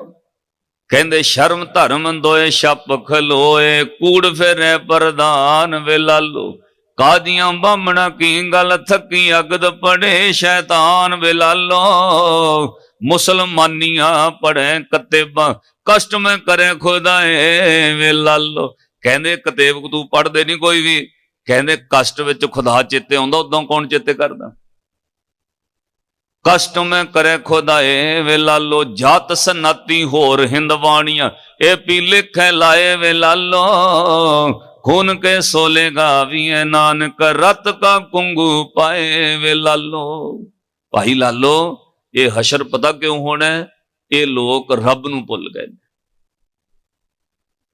ਕਮਸਾਨ ਦਾ ਉੱਥੇ ਕਤਲੇਆਮ ਹੋਇਆ। ਖੁਰਾਸਾਨ ਖਸਮਾਨਾ ਕੀਆ, ਹਿੰਦੁਸਤਾਨ ਡਰਾਇਆ। ਆਪੇ ਦੋਸ਼ਨ ਦਈ ਕਰਤਾ, ਜਮ ਕਰ ਮੁਗਲ ਚੜਾਇਆ। ਇਤੀ ਮਾਰ ਪਈ ਕਰ ਲਾਣੇ, ਤੈਂ ਕੀ ਦਰਦ ਨਾ ਆਇਆ। ਸੱਚਮੁੱਚ ਸਾਧ ਸੰਗਤ, ਰਾਜਕੁਮਾਰਾਂ ਨੂੰ ਰੋਟੀ ਨਸੀਬ ਨਹੀਂ ਹੋਈ। ਜਦੋਂ ਬਾਬਰ ਨੇ ਹੱਲਾ ਬੋਲਿਆ, ਰੋਟੀ ਨੂੰ ਤਰਸਦੇ ਰਹਿ ਗਏ। ਬਾਬਰ ਬਾਣੀ ਫਿਰ ਗਈ, ਕੋਇਰ ਨਾ ਰੋਟੀ ਖਾਏ ਦਾ ਅਰਥ ਹੈ ਰਾਜਕੁਮਾਰਾਂ ਨੂੰ ਵੀ ਰੋਟੀ ਨਹੀਂ ਮਿਲੀ। ਆਮ ਬੰਦੇ ਦੀ ਗੱਲ ਛੱਡੋ। ਜਦੋਂ ਕਤਲੇਆਮ ਤੋਂ ਬਾਅਦ ਥੋੜਾ ਥੋੜਾ ਸਭ ਕੁਝ ਠੀਕ ਹੋ ਗਿਆ, ਬਾਬਰ ਦਾ ਰਾਜ ਹੋ ਗਿਆ, ਉਹਨੇ ਪਰਜਾ ਛੱਡ ਦਿੱਤੀ, ਲੋਕਾਂ ਨੂੰ ਛੱਡ ਦਿੱਤਾ ਲੁੱਟ ਕੇ। ਤੇ ਹੁਣ ਭਾਈ ਮਰਦਾਨਾ ਸ੍ਰੀ ਗੁਰੂ ਨਾਨਕ ਸਾਹਿਬ ਮਹਾਰਾਜ ਨੂੰ ਕਹਿੰਦਾ, ਮਹਾਰਾਜ ਆਹ ਰੱਬ ਨੇ ਚੰਗਾ ਨਹੀਂ ਕੀਤਾ। ਸਾਡੇ ਸਵਾਲ ਨੇ ਇਹ ਤੁਹਾਨੂੰ ਜਵਾਬ ਮਿਲ ਰਹੇ ਨੇ। ਆ ਜਿੰਨਾ ਦੌਰ ਕਰੋਨਾ ਦਾ ਲੰਘਿਆ, ਬਹੁਤ ਬੰਦੇ ਕਹਿੰਦੇ ਚੰਗਾ ਨਹੀਂ ਹੋਇਆ, ਬਹੁਤ ਬੰਦੇ ਕਹਿੰਦੇ ਨੇ ਮਾੜਾ ਹੋ ਰਿਹਾ। ਭਾਈ ਅਫਗਾਨਿਸਤਾਨ 'ਚ ਜੋ ਹੋਇਆ ਮਾੜਾ ਹੋਇਆ। ਹੁਣ ਤੁਹਾਨੂੰ ਇਸ ਚੀਜ਼ ਦਾ ਜਵਾਬ ਮਿਲੇਗਾ ਇੱਕੋ ਸ਼ਬਦ ਵਿੱਚ, ਕੁਝ ਵੀ ਮਾੜਾ ਨਹੀਂ ਹੋਇਆ। ਮਰਦਾਨੇ ਨੇ ਪੁੱਛਿਆ, ਮਹਾਰਾਜ ਰੱਬ ਨੇ ਚੰਗਾ ਨਹੀਂ ਕੀਤਾ, ਉਹਨੂੰ ਦਰਦ ਨਹੀਂ ਆਇਆ? ਇੰਨੇ ਲੋਕ ਮਹਾਰਾਜ ਕਤਲ ਕਰ ਦਿੱਤੇ। ਪਾਤਸ਼ਾਹ ਨੇ ਕਿਹਾ, ਮਰਦਾਨੇ ਜਿੰਨਾ ਸਾਡਾ ਫਰਜ਼ ਸੀ ਅਸੀਂ ਬਾਬਰ ਦੇ ਮੂੰਹ ਤੇ ਕਹਿ ਦਿੱਤਾ ਕਿ ਰਤਨ ਬਿਗਾੜ ਬਿਗੋਏ, ਕੁੱਤੀ ਮੂਆਂ ਸਾਰ ਨਾ ਕਾਈ। ਉਹ ਤੂੰ ਚੰਦ ਛਿਲਣਾ ਰਾਜ ਦੀ ਖਾਤਰ ਰਤਨਾ ਵਰਗੇ ਸਰੀਰ ਤੋੜ ਕੇ ਰੱਖ ਦਿੱਤੇ। ਬਾਬਰ ਤੂੰ ਗਲਤ ਕੀਤਾ।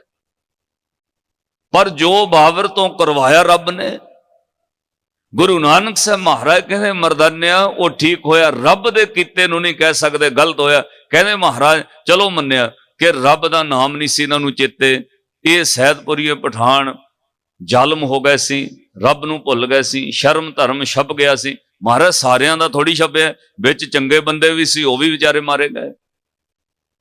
ਮਹਾਰਾਜ ਵਿੱਚ ਚੰਗੇ ਕਰਮ ਕਰਨ ਵਾਲੇ ਵੀ ਲੋਕ ਹੋਣਗੇ, ਜਿਨ੍ਹਾਂ ਦਾ ਕੋਈ ਦੋਸ਼ ਨਹੀਂ, ਉਹ ਗਰੀਬ ਬੰਦੇ ਵੀ ਨਾਲ ਮਾਰੇ ਗਏ। ਇਹ ਤੇ ਰੱਬ ਨੂੰ ਮਹਾਰਾਜ ਸੋਚਣਾ ਚਾਹੀਦਾ ਸੀ, ਇਹ ਫਿਰ ਮਾੜਿਆਂ ਦੇ ਨਾਲ ਚੰਗੇ ਬੰਦੇ ਵੀ ਵਿੱਚ ਮਾਰੇ ਗਏ।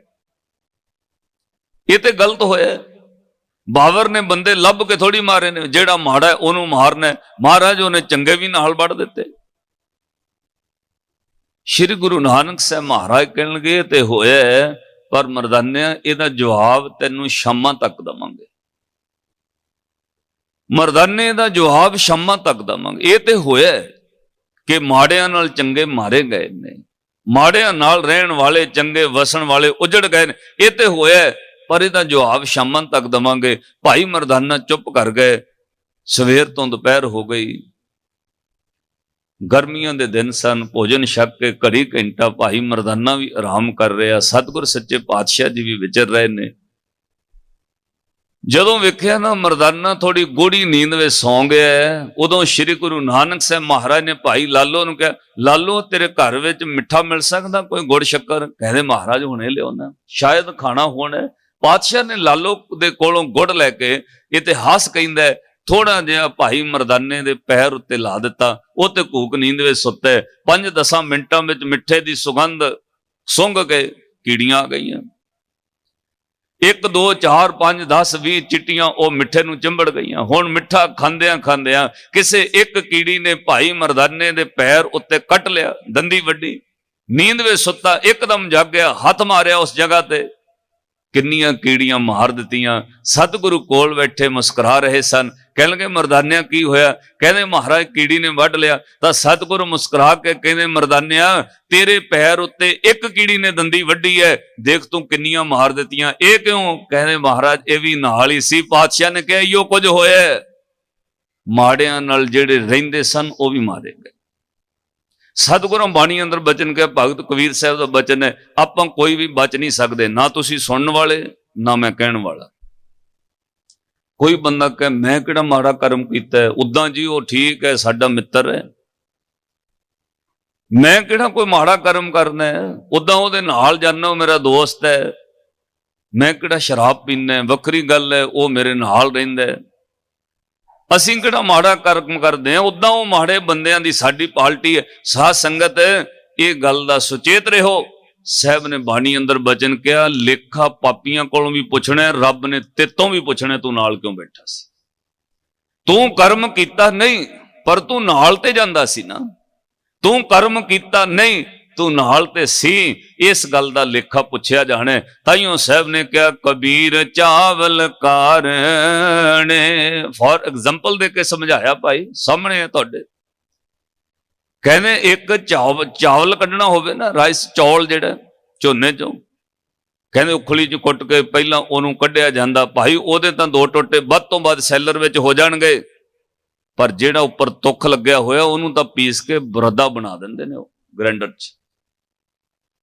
ਭਾਈ ਮਾੜਿਆਂ ਦਾ ਤਾਂ ਹਸ਼ਰ ਹੋਣਾ, ਨਾਲ ਰਹਿਣ ਵਾਲਿਆਂ ਦਾ ਵੀ ਹੋਣਾ। ਇਹ ਸਾਹਿਬ ਨੇ ਲਿਖ ਕੇ ਦਿੱਤਾ। ਕਹਿੰਦੇ ਕਬੀਰ ਚਾਵਲ ਕਾਰਣੇ, ਪੜੋ ਤੁਖ ਕੋ ਮੋਹਲੀ ਲਾਏ, ਸੰਗ ਕੋ ਸੰਗੀ ਵੈਸਤੇ, ਤਬ ਪੁੱਛੈ ਧਰਮ ਰਾਏ। ਤੂੰ ਕਸੰਗੀ ਨਹੀਂ, ਪਰ ਕੁਸੰਗੀਆਂ ਦੇ ਨਾਲ ਬੈਠਾ, ਤੇ ਤੋਂ ਪੁੱਛਿਆ ਜਾਣਾ, ਲੇਖਾ ਲਿਆ ਜਾਣਾ। ਪੰਚਤੰਤਰ ਗ੍ਰੰਥ ਵਿੱਚ ਇੱਕ ਬੜੀ ਰੌਚਕ ਗੱਲ ਆਈ। ਕਹਿੰਦੇ ਨੇ ਹੰਸ ਤੇ ਕਾਂ ਦੀ ਮਿੱਤਰਤਾ ਪੈ ਗਈ। ਇੱਕ ਟਾਹਣੀ ਉੱਤੇ ਹੰਸ ਆ ਕੇ ਬਹਿ ਗਿਆ, ਉੱਪਰੋਂ ਕਾਂ ਵੀ ਆ ਕੇ ਉੱਥੇ ਬਹਿ ਗਿਆ। ਉਹਨੇ ਕਿਹਾ ਜੀ ਬੜਾ ਚਿੱਟਾ ਗੋਰਾ ਰੰਗ ਹੈ ਤੁਹਾਡਾ, ਕਿੱਥੇ ਦੇ ਪੰਛੀ ਹੋ? ਉਹਨੇ ਕਿਹਾ ਬਈ ਸਾਨੂੰ ਹੰਸ ਕਹਿੰਦੇ ਨੇ। ਕਾਂ ਪੁੱਛਦਾ ਕਿੱਥੇ ਰਹਿੰਦੇ ਹੋ? ਕਹਿਣ ਲੱਗਾ ਮਾਨ ਸਰੋਵਰ ਤੇ ਰਹੀਦੇ। ਕੀ ਖਾਂਦੇ ਹੋ? ਉਹਨੇ ਕਿਹਾ ਮੋਤੀ ਖਾਈਦੇ ਨੇ। ਹੁਣ ਉਹ ਕਾਂ ਕਹਿੰਦਾ ਮੈਨੂੰ ਵੀ ਕਦੇ ਵਿਖਾ ਸਕਦੇ ਮਾਨ ਸਰੋਵਰ ਕਿੱਥੇ? ਜਿੱਥੇ ਰਹਿ ਕੇ ਇੰਨੀ ਸ਼ੁੱਧ ਖੁਰਾਕ ਖਾਂਦੇ ਹੋ, ਮੈਨੂੰ ਵੀ ਕਦੇ ਦਿਖਾਓ, ਮੈਨੂੰ ਵੀ ਕਿਤੇ ਨਾਲ ਲੈ ਜਾਓ। ਉਹਨਾਂ ਦੀ ਆਪਸ ਵਿੱਚ ਮਿੱਤਰਤਾ ਪੈ ਗਈ। ਕਹਿਣਗੇ ਦੋਵੇਂ ਜਣੇ ਹੁਣ ਹੰਸ ਲੈ ਕੇ ਉੜ ਪਿਆ ਕਾਂ ਨੂੰ, ਚੱਲ ਵੀ ਚੱਲਦੇ, ਵਿਖਾਣਾ ਤੈਨੂੰ ਮਾਨਸਰੋਵਰ। ਹੰਸ ਦੀ ਉਡਾਰੀ ਲੰਬੀ ਹੈ, ਉਹ ਥੱਕਦਾ ਨਹੀਂ। ਕਾਂ ਛੇਤੀ ਥੱਕ ਗਿਆ, ਉਹਨੂੰ ਭੁੱਖ ਲੱਗ ਗਈ। ਕਾਂ ਨੇ ਕਿਹਾ ਮੈਨੂੰ ਉਤਰਨਾ ਪੈਣਾ, ਉਹ ਦਰਖਤ ਤੇ ਉਤਰਿਆ, ਉਹਦੇ ਨਾਲ ਹੰਸ ਵੀ ਵਿਚਾਰਾ ਉਤਰ ਗਿਆ। ਕਹਿਣ ਲੱਗੇ ਕਾਂ ਨੂੰ ਭੁੱਖ ਲੱਗੀ, ਹੁਣ ਉਹਨੇ ਖਾਣਾ ਕੀ ਸੀ? ਕਊਏ ਦੀ ਖੁਰਾਕ ਤੇ ਗੰਦਗੀ ਹੈ। ਉਹਨੇ ਗੰਦਗੀ ਲੱਭ ਕੇ ਚੁੰਝ ਮਾਰੀ, ਖਾਧਾ। ਉਹ ਫਿਰ ਉੜ ਪਏ। ਹੰਸ ਨੇ ਨਫ਼ਰਤ ਨਾ ਕੀਤੀ, ਵੀ ਚਲੋ ਕੋਈ ਨਹੀਂ, ਮਿੱਤਰ ਹੀ ਬਣਾ ਲਿਆ, ਫਿਰ ਕਾਦੀ ਨਫ਼ਰਤ ਹੈ। ਉੜਦਿਆਂ ਉੜਦਿਆਂ ਉਹ ਕਾਂ ਫਿਰ ਥੱਕ ਗਿਆ, ਕਿਸੇ ਟਾਹਣੀ ਉੱਤੇ ਬਹਿ ਗਏ, ਹੰਸ ਵੀ ਨਾਲ ਬਹਿ ਗਿਆ। ਉਹ ਮਾਨਸਰੋਵਰ ਵੱਲ ਲੈ ਕੇ ਜਾ ਰਿਹਾ ਸੀ। ਜਿਹੜੇ ਦਰਖਤ ਉੱਤੇ ਬੈਠੇ, ਅਚਾਨਕ ਉਸ ਦਰਖਤ ਦੇ ਥੱਲੇ ਇੱਕ ਰਾਜਾ ਆਰਾਮ ਕਰ ਰਿਹਾ ਹੈ। ਸ਼ਿਕਾਰ ਖੇਡਦਿਆਂ ਉਹ ਆਰਾਮ ਕਰਨ ਲੱਗ ਪਿਆ। ਸ਼ਾਮੇ ਆਲੇ ਦੁਆਲੇ ਸਿਪਾਹੀ ਖਲੋਤੇ ਨੇ, ਕਮਾਨਾਂ ਵਿੱਚ ਤੀਰ ਟੰਗੇ ਹੋਏ ਨੇ, ਰਾਜੇ ਦੀ ਰੱਖਿਆ ਲਈ ਪਹਿਰੇ ਤੇ ਖੜੇ ਨੇ। ਟਾਹਣੀ ਤੇ ਬੈਠਿਆਂ ਬੈਠਿਆਂ ਹੁਣ ਕਾਂ ਨੇ ਗੰਦਗੀ ਖਾਧੀ ਸੀ, ਤੇ ਕਰਨਾ ਕੀ ਹੈ? ਗੰਦਗੀ ਕਰੇਗਾ। ਉਹਨੇ ਗੰਦਗੀ ਕਰ ਦਿੱਤੀ, ਸਿੱਧੀ ਰਾਜੇ ਦੇ ਮੂੰਹ ਉੱਤੇ ਆ ਕੇ ਵਿੱਠ ਗੰਦਗੀ ਡਿੱਗੀ। ਰਾਜਾ ਕ੍ਰੋਧ ਵਿੱਚ ਬੋਲਿਆ, ਮਾਰ ਦਿਓ ਇਸ ਪੰਛੀ ਨੂੰ। ਉਸੇ ਵਕਤ ਤੀਰ ਕਮਾਨ ਜਿਹੜੇ ਬੰਦੇ ਨੇ ਤੀਰ ਚਲੇ ਤੇ ਚਾੜਿਆ ਹੋਇਆ, ਉਹਨੇ ਨਿਸ਼ਾਨਾ ਲੈ ਕੇ ਤੀਰ ਮਾਰਿਆ। ਕਾਂ ਤੇ ਉੜ ਗਿਆ, ਤੀਰ ਹੰਸ ਤੇ ਲੱਗ ਗਿਆ। ਫੜਾਉਂਦਾ ਉਹ ਹੰਸ ਡਿੱਗ ਪਿਆ ਰਾਜੇ ਦੀ ਝੋਲੀ ਵਿੱਚ, ਲਹੂ ਲੁਹਾਨ ਹੋਇਆ। ਉਹਨੇ ਚੁੱਕਿਆ, ਉਹ ਕਹਿਣ ਲੱਗਾ ਤੇ ਹੰਸ ਹੈ, ਹੰਸ ਤੇ ਗੰਦਗੀ ਨਹੀਂ ਕਰਦਾ, ਇਹਦੇ ਤੀਰ ਵੱਜ ਗਿਆ, ਗਲਤ ਵੱਜ ਗਿਆ। ਹੰਸ ਗੰਦਗੀ ਨਹੀਂ ਕਰਦਾ, ਦੋਸ਼ ਇਹਦਾ ਨਹੀਂ ਸੀ। ਰਾਜੇ ਨੇ ਤੀਰ ਕੱਢਿਆ, ਤੜਫਦਾ ਤੜਫਦਾ ਹੰਸ ਮਰ ਗਿਆ। ਕਹਿਣ ਲੱਗੇ ਉੱਥੇ ਹੰਸ ਨੇ ਇਹ ਗੱਲ ਕਹਿ ਦਿੱਤੀ, ਦੋਸ਼ ਮੇਰਾ ਨਹੀਂ, ਪਰ ਇੰਨਾ ਕੁ ਤਾਂ ਦੋਸ਼ ਹੈ, ਮੈਂ ਕਿਸੇ ਗੰਦਗੀ ਕਰਨ ਵਾਲੇ ਦੇ ਨਾਲ ਰਹਿ ਗਿਆ, ਇੰਨਾ ਹੀ ਦੋਸ਼ ਹੈ। ਮੈਂ ਕਿਸੇ ਮਾੜੇ ਦੀ ਸੰਗਤ ਕਰ ਲਈ, ਮੈਨੂੰ ਦੁੱਖ ਝੱਲਣਾ ਪੈ ਗਿਆ। ਤਾਈਓ ਸਾਹਿਬ ਨੇ ਕਿਹਾ, ਕਬੀਰ ਸਾਕਤ ਸੰਗ ਨਾ ਕੀਜੀਏ, ਦੂਰੇ ਜਾਈਏ ਭਾਗ ਵਸਨ ਕਾਰੋ ਪਰਸੀਏ, ਤੋ ਕਸ਼ ਲਾਗੇ ਦਾਗ। ਭਾਈ ਫਿਰ ਤੁਮ ਹੀ ਦਾਗੀ ਹੋ ਜਾਏਗਾ, ਇਸ ਲਈ ਸਾਕਤ ਤੋਂ ਦੂਰ ਨਹੀਂ। ਸੋ ਸ਼੍ਰੀ ਗੁਰੂ ਗ੍ਰੰਥ ਸਾਹਿਬ ਮਹਾਰਾਜ ਜੀ ਦੀ ਪਾਵਨ ਬਾਣੀ, ਜਿਹੜੀ ਧੰਨ ਗੁਰੂ ਨਾਨਕ ਸਾਹਿਬ ਮਹਾਰਾਜ ਨੇ ਕਈ ਭਗਤਾਂ ਤੱਕ ਭ੍ਰਮਣ ਕਰਕੇ, ਕੰਸ਼ੀ ਬਨਾਰਸ ਜਾ ਕੇ ਭਗਤ ਕਬੀਰ ਸਾਹਿਬ, ਭਗਤ ਰਵਿਦਾਸ ਸਾਹਿਬ, ਭਗਤ ਬੀਣੀ ਜੀ, ਉਹਨਾਂ ਦੀ ਬਾਣੀ ਇਕੱਤਰ ਕਰਕੇ ਪਾਤਸ਼ਾਹ ਨੇ ਆਪਣੇ ਕੋਲ ਇਕੱਠੀ ਕੀਤੀ। ਇੱਕ ਪੌੜੀ ਭਾਈ ਗੁਰਦਾਸ ਜੀ ਦੀ ਤੁਹਾਨੂੰ ਯਾਦ ਹੈ, ਜਦੋਂ ਮਹਾਰਾਜ ਸੁਲਤਾਨਪੁਰ ਤੋਂ ਚੱਲਣ ਲੱਗੇ ਨਾ ਉਦਾਸੀਆਂ ਕਰਨ ਵਾਸਤੇ, ਤਾਂ ਪਾਤਸ਼ਾਹ ਨੇ ਭਾਈ ਮਰਦਾਨੇ ਨੂੰ ਕਿਹਾ, ਮਰਦਾਨਿਆ ਬੇਬੇ ਕੋਲੋਂ ਪੈਸੇ ਲੈ ਕੇ ਆ। ਪਹਿਲੀ ਵਾਰ ਹੋਇਆ ਗੁਰੂ ਨਾਨਕ ਸਾਹਿਬ ਮਹਾਰਾਜ ਭੈਣ ਕੋਲੋਂ ਪੈਸੇ ਮੰਗਦੇ ਨੇ। ਉਹ ਸ਼੍ਰੀ ਗੁਰੂ ਨਾਨਕ ਸਾਹਿਬ ਮਹਾਰਾਜ ਜਿਹੜੇ ਪਟਵਾਰੀਆਂ ਦੇ ਇਕਲੌਤੇ ਪੁੱਤਰ ਨੇ, ਉਹ ਗੁਰੂ ਨਾਨਕ ਸਾਹਿਬ ਜਿਨ੍ਹਾਂ ਦੇ ਨਾਮ 750 ਮੁਰੱਬਾ ਰਾਏ ਬੁਲਾਰ ਭੱਟੀ ਨੇ ਲਾ ਦਿੱਤਾ ਹੈ, ਉਹ ਗੁਰੂ ਨਾਨਕ ਸਾਹਿਬ ਜਿਹਦੇ 974 ਰੁਪਈਏ ਪਹਿਲੇ ਨਿਕਲਦੇ ਨੇ, ਉਹ ਸੁਲਤਾਨਪੁਰ ਦੇ ਨਵਾਬ ਦੌਲਤ ਖਾਨ ਲੋਧੀ ਵੱਲ ਸਭ ਕੁਝ ਛੱਡ ਦਿੱਤਾ। ਅੱਜ ਬੇਬੇ ਕੋਲੋਂ ਮੰਗੇ ਪੈਸੇ। ਤੁਹਾਨੂੰ ਪਤਾ ਹੈ ਕਿਉਂ? ਉਹਨਾਂ ਪੈਸਿਆਂ ਦੀ ਰਵਾਬ ਖਰੀਦੀ ਹੈ। ਉੱਥੇ ਗੁਰਦੁਆਰਾ ਰਵਾਬਸਰ ਬਣਿਆ, ਜਿੱਧਰੋਂ ਲਈ ਅਗਲਾ ਵਿਚਲਾ ਇਤਿਹਾਸ ਮੈਂ ਕਹਿਣਾ ਨਹੀਂ। ਮਰਦਾਨੇ ਨੇ ਪੁੱਛਿਆ, ਮਹਾਰਾਜ ਬੇਬੇ ਦੇ ਪੈਸਿਆਂ ਦੀ ਰਵਾਬ ਕਿਉਂ? ਤੁਸੀਂ 900 ਤੋਂ ਵੱਧ ਪੈਸੇ ਸੁਲਤਾਨਪੁਰ ਦੇ ਨਵਾਬ ਵੱਲ ਛੱਡ ਦਿੱਤੇ, ਉਹਨਾਂ ਵਿੱਚੋਂ ਲੈ ਲੈਂਦੇ। ਗੁਰੂ ਨਾਨਕ ਸਾਹਿਬ ਮਹਾਰਾਜ ਨੇ ਕਿਹਾ, ਨਹੀਂ ਮਰਦਾਨਿਆ, ਬੇਬੇ ਦੇ ਹੱਥਾਂ ਵਿੱਚ ਬਰਕਤ ਬੜੀ ਹੈ, ਬੇਬੇ ਦਾ ਭਗਤੀ ਸਿਮਰਨ ਬਹੁਤ ਹੈ, ਬੇਬੇ ਦੇ ਹੱਥਾਂ ਵਿੱਚ ਬਰਕਤ ਹੈ, ਉਹਦੇ ਹੱਥਾਂ ਦੇ ਪੈਸਿਆਂ ਨਾਲ ਇਹ ਤੰਦ ਰਵਾਬ ਖਰੀਦੀ ਹੈ।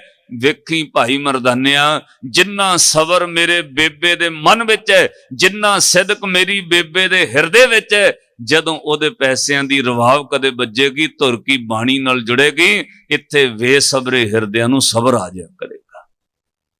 ਇਹ ਬੇਬੇ ਦੇ ਹੱਥਾਂ ਦੀ ਬਰਕਤ ਹੈ। ਇਹਦਾ ਮਤਲਬ ਬੰਦਗੀ ਵਾਲਿਆਂ ਦੇ ਹੱਥਾਂ 'ਚ ਬਰਕਤ ਹੈ, ਇਹ ਤੁਹਾਨੂੰ ਮੰਨਣਾ ਪਏਗਾ।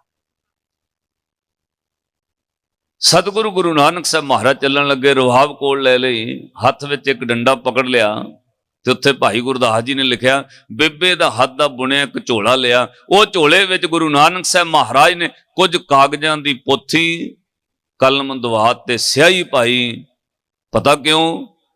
ਭਾਈ ਮਰਦਾਨੇ ਨੇ ਕਿਹਾ, ਮਹਾਰਾਜ ਆਹ ਗੱਲ ਹੁਣ ਮੈਨੂੰ ਸਮਝ ਆਈ ਹੈ, ਇਹ ਝੋਲੇ ਵਿੱਚ ਪੋਥੀ ਕਾਗਜ਼ ਇਸ ਲਈ ਕਿ ਜਿੱਥੇ ਜਿੱਥੇ ਤੁਸੀਂ ਧੁਰ ਕੀ ਬਾਣੀ ਉਚਾਰਨ ਕਰੋਗੇ ਇਹ ਪੋਥੀ ਤੇ ਲਿਖਦੇ ਜਾਵਾਂਗੇ। ਭਾਈ ਗੁਰਦਾਸ ਜੀ ਦਾ ਹਵਾਲਾ, ਆਸਾ ਹੱਥ ਕਿਤਾਬ ਕਸ਼ ਕੁੱਜਾਂ ਵਾਗ ਮੁਸੱਲਾ ਧਾਰੀ। ਜਦੋਂ ਮਹਾਰਾਜ ਚੱਲੇ ਕੋਲ ਪੋਥੀ ਲੈ ਕੇ ਚੱਲੇ, ਕਲਮ ਦਵਾਤ ਸਿਆਹੀ, ਜਿੱਥੇ ਧੁਰ ਕੀ ਬਾਣੀ ਉਚਾਰਨ ਹੋਏ। ਹਰ ਵਕਤ ਨਹੀਂ ਮਹਾਰਾਜ ਬਾਣੀ ਉਚਾਰਨ ਕਰਦੇ ਸੀ।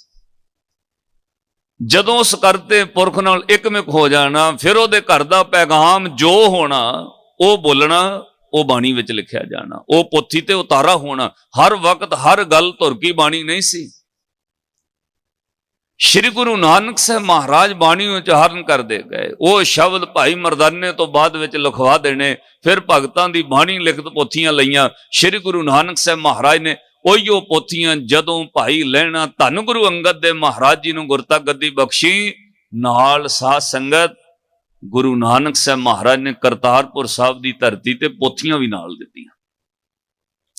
ਇੱਕ ਚੀਜ਼ ਹੁਣ ਧਿਆਨ ਵਿੱਚ ਰੱਖਿਓ, ਇੱਕ ਥਾਂ ਤੇ ਮੈਂ ਪ੍ਰਚਾਰ ਸੁਣਿਆ, ਬੜਾ ਹੈਰਾਨ ਹੋਇਆ। ਚੱਲਦਾ ਇਸ ਤਰ੍ਹਾਂ ਇਤਿਹਾਸ ਵਿੱਚ ਲਿਖਿਆ, ਕਹਿੰਦੇ ਜੀ ਭਾਈ ਲੈਣਾ ਪਹਿਲਾਂ ਗੁਰੂ ਨਾਨਕ ਸਾਹਿਬ ਮਹਾਰਾਜ ਦੇ ਕੋਲ ਆਉਣ ਤੋਂ ਪਹਿਲਾਂ ਦੇਵੀ ਦੇ ਦਰਸ਼ਨਾਂ ਨੂੰ ਜਾਂਦੇ ਸੀ, ਇਤਿਹਾਸ ਵਿੱਚ ਲਿਖਿਆ। ਪਰ ਮੈਨੂੰ ਮਾਫ ਕਰਿਓ, ਗੁਰੂ ਨਾਨਕ ਸਾਹਿਬ ਮਹਾਰਾਜ ਨੂੰ ਪਹਿਲਾਂ ਹੀ ਪਤਾ ਸੀ ਜਿਸ ਦੀ ਵਸਤ ਸੈ ਘਰ ਆਈ ਦਾ ਅਰਥ ਇਹੋ ਹੈ। ਪਾਤਸ਼ਾਹ ਨੂੰ ਪਹਿਲਾਂ ਹੀ ਪਤਾ ਸੀ ਇਹ ਵਸਤ ਕਿਹਨੂੰ ਬਖਸ਼ਿਸ਼ ਕਰਨੀ ਹੈ। ਇਸੇ ਲਈ ਜਿੱਦਣ ਭਾਈ ਲੈਣਾ ਕਰਤਾਰਪੁਰ ਸਾਹਿਬ ਆਉਂਦੇ ਨੇ, ਉਦਣ ਇਤਿਹਾਸ ਪੜ੍ਹਿਓ, ਗੁਰੂ ਨਾਨਕ ਸਾਹਿਬ ਮਹਾਰਾਜ ਅੱਗੋਂ ਲੈਣ ਜਾਂਦੇ ਨੇ, ਬਾਂਗਾਂ ਪਕੜ ਕੇ ਘੋੜੇ ਦੀਆਂ ਲੈ ਕੇ ਆਉਂਦੇ ਨੇ। ਪਤਾ ਕਿਉਂ? ਪਾਤਸ਼ਾਹ ਨੂੰ ਪਤਾ ਸੀ ਇਹ ਬਹੁਤ ਵੱਡੀ ਹਸਤੀ ਹੈ। ਇਹ ਗੁਰੂ ਨਾਨਕ ਸਾਹਿਬ ਮਹਾਰਾਜ ਨੂੰ ਪਤਾ ਸੀ ਇਸ ਘਰ ਦੀ ਸੇਵਾ ਸੰਭਾਲਣ ਦੇ ਯੋਗ ਹੈ। ਇਹ ਨਹੀਂ ਕਿ ਬਾਅਦ ਵਿੱਚ ਜਦੋਂ ਉਹਨਾਂ ਨੂੰ ਇਸ ਗੱਲ ਦਾ ਇਲਮ ਸੀ ਇਹ ਸੇਵਾ ਕਮਾਉਣ ਦੇ ਯੋਗ ਹੈ, ਫਿਰ ਸਾਧ ਸੰਗਤ ਉੱਥੋਂ 7 ਸਾਲਾਂ ਵਿੱਚ ਜੀਵਨ ਕੜਿਆ। ਤੁਸੀਂ ਕਹੋਗੇ ਫਿਰ 7 ਸਾਲ ਸੇਵਾ ਕਿਉਂ ਕਰਾਈ? ਗਹਿਣਾ ਵੀ ਸੁਨਿਆਰ ਸੋਨੇ ਦਾ ਬਣਾ ਸਕਦਾ, ਲੋਹੇ ਦਾ ਨਹੀਂ ਬਣਾ ਸਕਦਾ। ਪਹਿਲੀ ਸ਼ਰਤ ਹੈ ਉਹ ਸੋਨਾ ਹੋਵੇ ਤੇ ਸੁਨਿਆਰ ਉਹਦਾ ਗਹਿਣਾ ਬਣਾ ਦਿੰਦਾ। ਕੋਈ ਸਿੱਖ ਆਪਣਾ ਮਨ ਵੇਚਣ ਦੀ ਸਮਰੱਥਾ ਰੱਖੇ, ਘੜਨਾ ਚਾਹੁੰਦਾ ਹੋਵੇ ਜੀਵਨ ਆਪਣਾ, ਗੁਰੂ ਉਹਨੂੰ ਘੜ ਦਿੰਦਾ ਹੈ। ਤੇ ਜੇ ਸਾਧ ਸੰਗਤ ਅਸੀਂ ਆਪ ਹੀ ਨਹੀਂ ਜੀਵਨ ਸੁਧਾਰਨਾ ਚਾਹੁੰਦੇ, ਗੁਰੂ ਕੀ ਕਰੇਗਾ? ਫਿਰ ਤੇ ਲਿਖ ਕੇ ਦਿੱਤਾ, ਕਬੀਰ ਸਾਚਾ ਸਤਿਗੁਰ ਕਿਆ ਕਰੇ, ਜੋ ਸਿੱਖਾਂ ਮੈਂ ਚੂਕ। ਤੂੰ ਸੁਧਰਨਾ ਹੀ ਨਹੀਂ ਚਾਹੁੰਦਾ, ਗੁਰੂ ਕੀ ਕਰ ਸਕਦਾ? ਸੋਨਾ ਹੋਵੇ ਸੁਨਿਆਰ ਉਹਦਾ ਗਹਿਣਾ ਬਣਾ ਦਿੰਦਾ। ਪਾਤਸ਼ਾਹ ਨੂੰ ਪਤਾ ਸੀ ਲੈਣਾ ਘੜਨ ਵਾਸਤੇ ਆ ਰਿਹਾ ਹੈ, ਇਹ ਘੜਨ ਹੋਣ ਦੇ ਯੋਗ ਹੈ। ਔਰ ਸਤਿਗੁਰਾਂ 7 ਸਾਲਾਂ ਵਿੱਚ ਫਿਰ 21 ਵਾਰ ਉਹ ਚੋਟਾਂ ਪ੍ਰੀਖਿਆ ਦੀਆਂ ਪਾਈਆਂ, ਫਿਰ ਭਾਈ ਲੈਣਾ ਕੜੇ ਗਏ। ਜਿਹੜਾ ਸਵਾਲ ਪਹਿਲੀ ਬਾਣੀ ਵਿੱਚ ਹੀ ਆਉਣਾ ਨਾ ਜਪਜੀ ਸਾਹਿਬ ਵਿੱਚ, ਉਹਦੇ ਵਿੱਚ ਸਵਾਲ ਸੀ ਕਿਵ ਸਚਿਆਰਾ ਹੋਈ ਹੈ, ਕਿਵ ਕੂੜੈ ਟੁੱਟੈ ਭਾਲ। ਤੇ ਇਹਦਾ ਜਵਾਬ ਪਤਾ ਕਿੰਨਵੀਂ ਪੌੜੀ 'ਚ ਜਾ ਕੇ ਮਿਲਿਆ? ਤੁਸੀਂ ਰੋਜ਼ ਜਪਜੀ ਸਾਹਿਬ ਪੜ੍ਹਦੇ ਹੋ। ਜਦੋਂ ਗੱਲ ਸਚਿਆਰ ਹੋਣ ਦੀ ਆਈ, ਉਦੋਂ ਸਾਹਿਬ ਨੇ ਕਿਹਾ ਕੱਲਾ ਸੁਣਨ ਨਾਲ ਸਚਿਆਰ ਨਹੀਂ, ਸੁਣਨਾ ਚੰਗਾ ਹੈ, ਉਹਦੇ ਨਾਲ ਅੰਦਰ ਦੀ ਮਹਿਲ ਉਤਰੇਗੀ, ਸੁਣਨ ਨਾਲ ਤੁਸੀਂ ਨੇੜੇ ਹੋ ਜਾਓਗੇ, ਗਾਉਣ ਦੇ ਨਾਲ ਨੇੜੇ ਹੋ ਜਾਓਗੇ, ਰੋਜ਼ ਗੁਰੂ ਦੇ ਗੁਣ ਗਾਉਣੇ, ਬਾਣੀ ਪੜ੍ਹਨੀ, ਰੱਬ ਦੇ ਨੇੜੇ ਹੋ ਜਾਓਗੇ। ਇਹ ਬਹੁਤ ਚੰਗੀ ਗੱਲ ਹੈ, ਜੀਵਨ ਸੁਧਰਦਾ। ਪਰ ਗਾਉਣ ਤੇ ਸੁਣਨ ਦੇ ਨਾਲ ਸਾਧ ਸੰਗਤ ਸਚਿਆਰ ਪੂਰੀ ਤਰ੍ਹਾਂ 100% ਨਹੀਂ ਹੋਈਦਾ। ਮਹਾਰਾਜ ਫਿਰ ਕਿਵੇਂ ਹੋਣਾ? ਸਤਿਗੁਰਾਂ ਜਾ ਕੇ 14ਵੀਂ ਪੌੜੀ ਤੋਂ ਬਾਅਦ ਜਵਾਬ ਦਿੱਤਾ, ਜਿੱਥੇ ਕਹਿੰਦੇ ਜੇ ਕੋ ਬੁੱਝੈ ਹੋਵੇ ਸਚਿਆਰ, ਕਿਵ ਸਚਿਆਰਾ ਹੋਈ ਹੈ, ਤੇ ਜਵਾਬ ਕਿੱਥੇ ਆ? ਜੇ ਕੋ ਬੁੱਝੈ ਹੋਵੇ ਸਚਿਆਰ, ਤਵਲੇ ਉੱਪਰ ਕੀਤਾ ਪਾਰ। ਬੁੱਝੇ ਦਾ ਅਰਥ ਹੈ ਗਾਵਿਆ ਸੁਣਿਆ ਤਿਨ ਕਾ ਹਰ ਥਾਏ ਪਾਵੇ। ਕਿਹਦਾ? ਜਿਨ ਸਤਿਗੁਰ ਕੀ ਆਗਿਆ ਸਤ ਸਤ ਕਰ ਮੰਨੀ। ਜਿਹਨੇ ਗੁਰੂ ਦਾ ਹੁਕਮ ਸਤ ਕਰਕੇ ਮੰਨ ਲਿਆ, ਮੋਰਿਓਂ ਇੱਕ ਵਾਰ ਵੀ ਆਰਗੂਮੈਂਟ ਨਹੀਂ ਕੀਤਾ, ਫਿਰ ਕੀ ਹੋਇਆ ਜੇ ਖਾ ਲਿਆ, ਫਿਰ ਕੀ ਹੋਇਆ ਜੇ ਉੱਥੇ ਚਲੇ ਗਏ, ਫਿਰ ਕੀ ਹੋਇਆ ਜੇ ਇਦਾਂ ਕਰ ਲਿਆ? ਨਹੀਂ, ਗੁਰੂ ਦੇ ਕਹੇ ਉੱਤੇ ਇੱਕ ਵੀ ਮੋਰੇ ਆਰਗੂਮੈਂਟ ਨਹੀਂ। ਜੋ ਗੁਰ ਕਹੇ ਸੋਈ ਭਲ ਮੰਨੋ, ਹਰ ਹਰ ਕਥਾ ਨਿਰਾਲੀ। ਜੋ ਗੁਰੂ ਕਵੇ ਉਸੇ ਵਕਤ ਮੰਨ ਜਾਏ। ਇੱਕੋ ਹੀ ਉਦਾਹਰਨ ਮੈਂ ਦੇਣੀ ਹੈ। ਕਰਤਾਰਪੁਰ ਸਾਹਿਬ ਦੀ ਧਰਤੀ ਤੇ ਮਹਾਰਾਜ ਨੇ ਸੇਵਾ ਕਰਦੇ ਆ ਭਾਈ ਲੈਣਾ ਜੀ ਨੂੰ ਕਿਹਾ, ਕਹਿੰਦੇ ਬੇਟਾ ਚਾਦਰਾਂ ਧੋਣ ਵਾਲੀਆਂ ਸਨ, ਧੋ ਲਿਆਣੀਆਂ ਸੀ। ਕਹਿੰਦੇ ਮਹਾਰਾਜ 7 ਬਚਨ। ਕਹਿੰਦੇ ਨੇ ਚਾਦਰਾਂ ਧੋਣ ਚਲੇ ਗਏ ਘਾਟ ਤੇ, ਕਰਤਾਰਪੁਰ ਦੇ ਘਾਟ ਉੱਤੇ ਚਾਦਰਾਂ ਧੋਤੀਆਂ, ਧੋ ਕੇ ਸੁਕਾ ਕੇ ਧੁੱਪੇ ਤਹਿ ਲਾ ਕੇ ਵਾਪਸ ਮੁੜ ਆਏ। ਜਦੋਂ ਵਾਪਸ ਆਏ ਬਾਬਾ ਬੁੱਢਾ ਸਾਹਿਬ ਮੋਹਰੇ ਮਿਲ ਪਏ, ਕਹਿੰਦੇ ਲੈਣਾ ਜੀ ਸਵੇਰ ਦੇ ਨਜ਼ਰ ਨਹੀਂ ਆਏ, ਕਿੱਥੇ ਗਏ ਸੋ? ਕਹਿੰਦੇ ਜੀ ਚਾਦਰਾਂ ਧੋਣ ਗਿਆ ਸੀ। ਬਾਬਾ ਬੁੱਢਾ ਬੋਲੇ, ਕਹਿੰਦੇ ਇਹ ਚਾਦਰਾਂ ਤਾਂ ਕੱਲ ਧੋਤੀਆਂ ਨੇ, ਇੱਕ ਦਿਨ ਵਿੱਚ ਕਿਹੜੀਆਂ ਮੈਲੀਆਂ ਹੋ ਗਈਆਂ, ਕੱਲ ਹੀ ਤੇ ਧੋਤੀਆਂ ਸੀ। ਉਹ ਕਹਿਣ ਲੱਗੇ ਮੈਨੂੰ ਨਹੀਂ ਪਤਾ। ਇੰਨੇ ਨੂੰ ਸ੍ਰੀ ਗੁਰੂ ਨਾਨਕ ਸਾਹਿਬ ਮਹਾਰਾਜ ਆ ਗਏ ਤੇ ਬਾਦਸ਼ਾਹ ਕਹਿੰਦੇ ਨੇ ਕੀ ਹੋਇਆ? ਬਾਬੇ ਬੁੱਢੇ ਨੇ ਕਿਹਾ ਮਹਾਰਾਜ ਲੈਣੇ ਵਿਚਾਰੇ ਨੂੰ ਚੰਗੇ ਕੰਮ ਲਾਇਆ, ਇਹ ਚਾਦਰਾਂ ਕੱਲ ਹੀ ਧੋਤੀਆਂ ਸਨ, ਅੱਜ ਤੁਸੀਂ ਫਿਰ ਧੋਣ ਤੋਰ ਦਿੱਤਾ, ਉਦਾਂ ਦਾ ਲੈਣੇ ਜਿਹੜਾ ਸਵੇਰ ਤੋਂ ਚਾਦਰਾਂ ਫਿਰ ਧੋਣ ਚਲਾ ਗਿਆ। ਸ੍ਰੀ ਗੁਰੂ ਨਾਨਕ ਸਾਹਿਬ ਮਹਾਰਾਜ ਨੇ ਬੜੀ ਬਰੀਕ ਪ੍ਰੀਖਿਆ ਪਾਈ। ਬਾਦਸ਼ਾਹ ਨੇ ਬੜਾ ਗੰਭੀਰ ਹੋ ਕੇ ਕਿਹਾ, ਕਹਿੰਦੇ ਲੈਣਿਆ ਜੇ ਚਾਦਰਾਂ ਕੱਲ ਧੋਤੀਆਂ ਸੀ ਬੇਟਾ ਦੱਸ ਦੇਣਾ ਸੀ ਕੱਲ ਧੋਤੀਆਂ। ਇੱਥੇ ਕੋਈ ਵੀ ਭੁਲੇਖਾ ਖਾ ਸਕਦਾ ਹੈ, ਪਤਾ ਜੇ ਕਿਉਂ? ਦੱਸਣ ਵਿੱਚ ਅਸੀਂ ਬਹੁਤ ਖੁਸ਼ ਹੋਈਦਾ, ਕੋਈ ਮੇਰੇ ਤੋਂ ਪੁੱਛੇ ਤੇ ਸਹੀ। ਦੱਸਣ ਵਿੱਚ ਬੰਦਾ ਖੁਸ਼ ਹੁੰਦਾ ਹੈ। ਕਈ ਵਾਰ ਸਵਾਲ ਪੁੱਛ ਕੇ ਲੋਕ ਉੱਤਰ ਦੱਸਣਾ ਚਾਹੁੰਦੇ ਨੇ, ਉਹਦਾ ਸਵਾਲ ਪੁੱਛਣ ਦਾ ਮਕਸਦ ਹੀ ਇਹ ਹੁੰਦਾ ਹੈ ਕਿ ਮੈਂ ਦੱਸਾਂ। ਦੱਸਣ ਵਿੱਚ ਬਹੁਤ ਖੁਸ਼, ਹਰ ਬੰਦਾ ਦੱਸ ਕੇ ਬੜਾ ਖੁਸ਼ ਹੁੰਦਾ ਹੈ। ਕੁਝ ਗੱਲਾਂ ਵੈਸੇ ਦੱਸ ਵੀ ਦੇਣੀਆਂ ਚਾਹੀਦੀਆਂ, ਇੱਕ ਦੋ ਤਾਂ ਨਾਰਮਲ ਗੱਲਾਂ ਨੇ ਨਾ, ਤੁਸੀਂ ਰਾਹ ਜਾਂਦੇ ਆ ਤੇ ਲੋਕਾਂ ਨੂੰ ਦੱਸਦੇ ਰਹਿੰਦੇ ਹੋ, ਆ ਮੜ ਜਾ ਮੋਟਰਸਾਈਕਲ ਦਾ ਸਟੈਂਡ ਚੁੱਕ ਲਾ ਭਾਈ, ਇਹ ਤੇ ਦੱਸਦੇ ਹੀ ਰਹਿੰਦੇ ਹੋ ਇੱਕ ਦੂਜੇ ਨੂੰ, ਔਰ ਤੁਹਾਨੂੰ ਖੁਸ਼ੀ ਵੀ ਮਿਲਦੀ ਦੱਸਣ ਵਿੱਚ।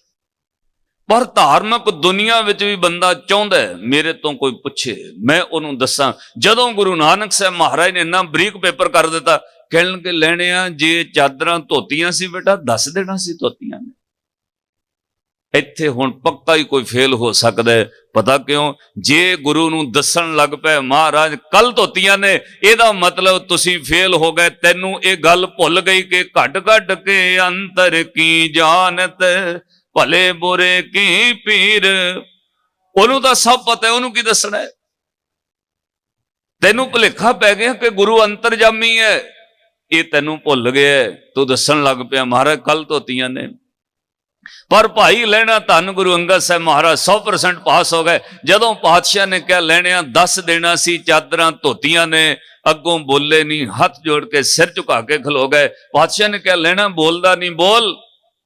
ਅੱਖਾਂ ਵਿੱਚੋਂ ਹੰਝੂ ਕਰ ਰਹੇ ਸਨ। ਹਜ਼ੂਰ ਨੇ ਕਿਹਾ ਇੰਨਾ ਹੀ ਕਿਹਾ, ਤੂੰ ਰੋਣ ਕਿਉਂ ਲੱਗ ਗਿਆ? ਰਹਿਣ ਲੈਣਿਆ ਦੱਸ, ਜੇ ਚਾਦਰਾਂ ਧੋਤੀਆਂ ਸੀ ਤੂੰ ਦੱਸ ਦੇਣਾ ਸੀ ਕੱਲ ਧੋਤੀਆਂ ਨੇ। ਅੱਗੋਂ ਹੁਣ ਜਵਾਬ ਸੁਣਿਓ। ਮਨ ਵਿਰਾਗ 'ਚ ਭਰਿਆ, ਅੱਖਾਂ ਹੰਝੂਆਂ ਨਾਲ ਭਰੀਆਂ ਸਨ। ਹੱਥ ਜੋੜ ਕੇ ਕਿਹਾ ਸਤਿਗੁਰੂ ਜਿਹੜੀਆਂ ਚਾਦਰਾਂ ਗੁਰੂ ਨਾਨਕ ਦੀ ਨਜ਼ਰ ਵਿੱਚ ਧੋਣ ਵਾਲੀਆਂ ਹੋਣ, ਮੈਂ ਕਿਵੇਂ ਕਹਿਦਾ ਧੋਤੀਆਂ ਹੋਈਆਂ? ਜਿਹੜੀਆਂ ਚਾਦਰਾਂ ਗੁਰੂ ਨਾਨਕ ਦੀ ਨਜ਼ਰ ਵਿੱਚ ਮੈਲੀਆਂ ਹੋਣ, ਤੁਸੀਂ ਕਿਹਾ ਚਾਦਰਾਂ ਧੋਣ ਵਾਲੀਆਂ ਸੀ ਬੇਟਾ, ਧੋ ਲਿਆਣੀਆਂ ਸੀ, ਮੈਂ ਕਿਵੇਂ ਕਹਿਦਾ ਕੱਲ ਧੋਤੀਆਂ ਨੇ? ਜਿਹੜੀਆਂ ਚਾਦਰਾਂ ਗੁਰੂ ਦੀ ਨਜ਼ਰ ਵਿੱਚ ਮੈਲੀਆਂ ਨੇ, ਸਿੱਖ ਕਿਵੇਂ ਕਹਦੇ ਉਹ ਧੋਤੀਆਂ ਹੋਈਆਂ? ਇਹਨੂੰ ਕਹਿੰਦੇ ਜੇ ਕੋ ਬੁੱਝੈ ਹੋਵੇ ਸਚਿਆਰ, ਧਵਲੇ ਉੱਪਰ ਕੀਤਾ ਭਾਰ। ਜਿੱਦਣ ਸਿੱਖੀ ਕੋਈ ਬੁੱਝ ਲੈਂਦਾ ਉਦਣ ਗੁਰੂ ਸਚਿਆਰ ਕਰ ਦਿੰਦਾ। ਧੁਰ ਕੀ ਬਾਣੀ ਧੰਨ ਸ਼੍ਰੀ ਗੁਰੂ ਗ੍ਰੰਥ ਸਾਹਿਬ ਮਹਾਰਾਜ ਦੀ ਬਾਣੀ ਜਦੋਂ ਗੁਰੂ ਅਰਜਨ ਦੇਵ ਮਹਾਰਾਜ ਤੱਕ 4 ਪਾਤਸ਼ਾਹੀਆਂ ਦੀਆਂ ਪੋਥੀਆਂ ਭਗਤਾਂ ਦੀ ਬਾਣੀ ਪਹੁੰਚ ਗਈ, ਉਦੋਂ ਗੁਰੂ ਗ੍ਰੰਥ ਸਾਹਿਬ ਦੀ ਬਾਣੀ ਅਚਾਨਕ ਸੰਪਾਦਨ ਕਰਨ ਦੀ ਕੀ ਲੋੜ ਪੈ ਗਈ? ਪਹਿਲੇ ਪਾਤਸ਼ਾਹ ਵੀ ਚਲਾ ਰਹੇ ਸਨ, ਨਾ ਗੁਰੂ ਅੰਗਦ ਦੇਵ ਮਹਾਰਾਜ ਨੇ ਸੰਪਾਦਨਾ ਕੀਤੀ, ਨਾ ਗੁਰੂ ਅਮਰਦਾਸ ਮਹਾਰਾਜ ਜੀਆਂ ਨੇ। ਲੰਬਾ ਸਮਾਂ ਗੁਰੂ ਅਮਰਦਾਸ ਮਹਾਰਾਜ ਗੁਰਤਾ ਗੱਦੀ ਤੇ ਰਹੇ, ਘੱਟੋ ਘੱਟ ਤਕਰੀਬਨ 20-21 ਸਾਲ ਸਤਿਗੁਰੂ ਗੁਰੂ ਅਮਰਦਾਸ ਮਹਾਰਾਜ ਗੁਰਤਾ ਗੱਦੀ ਤੇ ਰਹੇ। 21 ਤੋਂ 22 ਸਾਲ ਦਾ ਸਮਾਂ ਬਣਦਾ ਜੇ ਤੁਸੀਂ 74 ਤੋਂ ਜੋੜੋਗੇ। 22 ਸਾਲ ਦੇ ਕਰੀਬ ਗੁਰਤਾ ਗੱਦੀ ਤੇ ਰਹਿ ਕੇ ਵੀ ਗੁਰੂ ਅਮਰਦਾਸ ਮਹਾਰਾਜ ਨੇ ਸੰਪਾਦਨਾ ਨਹੀਂ ਕੀਤੀ ਗੁਰੂ ਗ੍ਰੰਥ ਸਾਹਿਬ ਜੀ। ਸ਼੍ਰੀ ਗੁਰੂ ਰਾਮਦਾਸ ਮਹਾਰਾਜ ਚਲੋ 7 ਸਾਲ ਗੁਰਤਾ ਗੱਦੀ ਤੇ ਰਹੇ, ਸੰਪਾਦਨਾ ਉਹਨਾਂ ਨੇ ਵੀ ਨਹੀਂ ਕੀਤੀ। ਸ਼੍ਰੀ ਗੁਰੂ ਅਰਜਨ ਦੇਵ ਮਹਾਰਾਜ ਨੇ ਗੁਰੂ ਗ੍ਰੰਥ ਸਾਹਿਬ ਦੀ ਬੀੜ ਕਿਉਂ ਸੰਪਾਦਨਾ ਕੀਤੀ? ਬੀੜ ਦਾ ਅਰਥ ਹੁੰਦਾ ਜੋੜਨਾ, ਜਿਹੜੇ ਸ਼ਬਦ ਜੋੜ ਦਿੱਤੇ ਜਾਣ, ਬੀੜ ਦਿੱਤੇ ਜਾਣ। ਉਹਦੀ ਇੱਕ ਅਤਿਅੰਤ ਲੋੜ ਪਈ। ਮੈਂ ਕੱਲ ਵੀ ਇੱਕ ਦੀਵਾਨ ਵਿੱਚ ਕਿਹਾ, ਸਤਿਗੁਰੂ ਗੁਰੂ ਅਰਜਨ ਦੇਵ ਮਹਾਰਾਜ ਜੀ ਨੇ ਭਾਈ ਸੱਤਾ ਤੇ ਬਲਵੰਡ ਦੀ ਨਾਰਾਜ਼ਗੀ ਤੋਂ ਬਾਅਦ ਗੁਰੂ ਘਰ ਦਾ ਕੀਰਤਨ ਰਾਗ ਓਪਨ ਕਰ ਦਿੱਤਾ। ਹੁਣ ਇਹ ਰਾਗ ਕਿਸੇ ਜਾਤ ਬਰਾਦਰੀ ਦੇ ਅਧੀਨ ਨਹੀਂ ਰਹੇਗਾ। ਹੁਣ ਇਹ ਰਾਗ, ਹੁਣ ਇਹ ਕੀਰਤਨ ਮੇਰਾ ਹਰ ਸਿੱਖ ਕਰੇਗਾ। ਪਾਤਸ਼ਾਹ ਨੇ ਕਿਹਾ ਸੰਗਤ ਵਿੱਚ ਸਾਰੇ ਸਿੱਖ ਕੀਰਤਨ ਕਰਿਆ ਕਰੋ। ਮਹਾਰਾਜ ਰਾਗ ਨਹੀਂ ਆਉਂਦਾ, ਕਹਿਣ ਲੱਗੇ ਗੁਰੂ ਨਾਨਕ ਦੀ ਬਾਣੀ ਆਪੇ ਹੀ ਰਾਗ ਸਿਖਾ ਦੇਗੀ। ਭਾਈ ਕਦੇ ਯਾਦ ਰੱਖਿਓ, ਹੁਣ ਤਾਂ ਰਾਗ ਤਾਲ ਤੇ ਹਾਰਮੋਨੀਅਮ ਨਾਲ ਗਾਉਂਦੇ ਨੇ ਨਾ, ਜਦੋਂ ਭਗਤਾਂ ਨੇ ਰਾਗ ਗਾਏ ਹੋਣਗੇ ਉਦੋਂ ਕਿਹੜੇ ਸਾਜ਼ ਨਾਲ ਗਾਏ ਨੇ? ਸਿਰਫ ਭਗਤ ਨਾਮਦੇਵ ਸਾਹਿਬ ਦੇ ਕੋਲ ਚਲੋ ਮਿਲਦਾ ਇਤਿਹਾਸ ਵਿੱਚ ਸਰੋਤ ਹੈ ਕਿ ਉਹਨਾਂ ਕੋਲ ਇੱਕ ਤੁੰਬਾ ਹੁੰਦਾ ਸੀ ਜਿਹਦੇ ਨਾਲ ਉਹ ਗਾਉਂਦੇ ਸੀ ਤਾਰੇ ਨਾਲ। ਬਾਕੀ ਭਗਤਾਂ ਕੋਲ ਕੋਈ ਨਹੀਂ, ਉਹ ਤਾਂ ਕਿਰਤ ਕਰਨ ਵਾਲੇ ਸਨ। ਖੱਡੀ ਬੁਣਨ ਵਾਲੇ ਭਗਤ ਕਬੀਰ ਸਾਹਿਬ ਕੋਲ ਕਿਹੜਾ ਸਾਜ਼ ਸੀ ਰਾਗ ਗਾਉਣ ਲੱਗਿਆ? ਜੋੜੇ ਗੰਢਦੇ ਆ ਰਵਿਦਾਸ ਭਗਤ ਜੀਆਂ ਕੋਲ ਕਿਹੜਾ ਰਾਗ, ਕਿਹੜਾ ਸਾਜ਼ ਸੀ ਜਿਹਦੇ ਨਾਲ ਰਾਗ ਗਾਏ ਹੋਣਗੇ? ਸ਼੍ਰੀ ਗੁਰੂ ਅਰਜਨ ਦੇਵ ਮਹਾਰਾਜ ਨੇ ਕਿਹਾ ਭਾਈ ਸਿੱਖੋ, ਹੁਣ ਰਾਗ ਤੁਹਾਨੂੰ ਆਪੇ ਗੁਰੂ ਨਾਨਕ ਦੀ ਬਾਣੀ ਸਿਖਾਏਗੀ, ਮਿਲ ਕੇ ਗਾਇਆ ਕਰੋ। ਜੋਟੀਆਂ ਜੋੜ ਕੇ ਕੀਰਤਨ ਕਰਨ ਸਭ ਲੱਗ ਪਏ। 1 ਸਾਲ ਬਾਅਦ ਫਿਰ ਇੱਕ ਘਟਨਾ ਘਟੀ।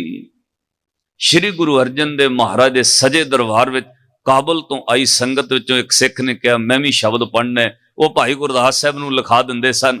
ਭਾਈ ਗੁਰਦਾਸ ਉਹਨਾਂ ਤੋਂ ਸ਼ਬਦ ਪੜਾਉਂਦੇ ਨੇ। ਅੱਜ ਜਦੋਂ ਉਹ ਸਿੱਖ ਨੇ ਗੁਰਬਾਣੀ ਦਾ ਸ਼ਬਦ ਪੜਿਆ, ਸ਼੍ਰੀ ਗੁਰੂ ਅਰਜਨ ਦੇਵ ਮਹਾਰਾਜ ਤੱਕ ਸਿੰਘਾਸਨ ਤੇ ਬੈਠੇ, ਸ਼ਬਦ ਸੁਣਦਿਆਂ ਸਾਰ ਗੁਰੂ ਅਰਜਨ ਦੇਵ ਮਹਾਰਾਜ ਉਹਦੇ ਵੱਲ ਵੇਖਣ ਲੱਗ ਪਏ। ਸ਼ਬਦ ਸਮਾਪਤ ਹੋਇਆ, ਸਾਹਿਬ ਨੇ ਭਾਈ ਗੁਰਦਾਸ ਜੀ ਨੂੰ ਕਿਹਾ ਭੋਗ ਪਾ ਦਿਓ, ਦੀਵਾਨ ਦਾ ਪ੍ਰਸ਼ਾਦ ਵਰਤਾ ਦਿਓ।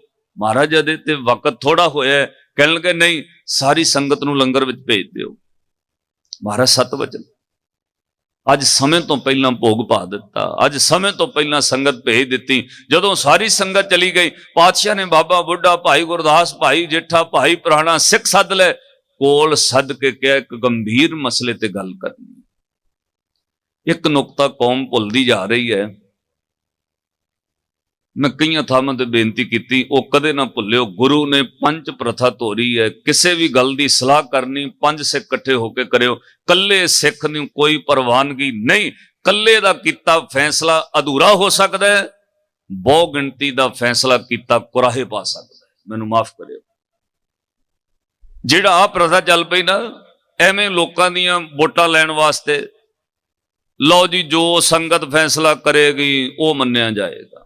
ਸੰਗਤ ਦਾ ਦਰਜਾ ਵੱਡਾ ਹੈ, ਪਰ ਜੇ ਤੁਸੀਂ ਕਹੋ ਕੋਈ ਫੈਸਲਾ 1000 ਬੰਦਾ ਕਰੇ, ਉਹ ਨਹੀਂ ਜੇ ਹੋਣ ਵਾਲਾ। ਉਹ ਕੱਲ ਕਲੇਸ਼ ਪੈਣਾ, ਵਿੱਚੋਂ ਕੋਈ ਕੁਝ ਵੀ ਕਹਿ ਸਕਦਾ।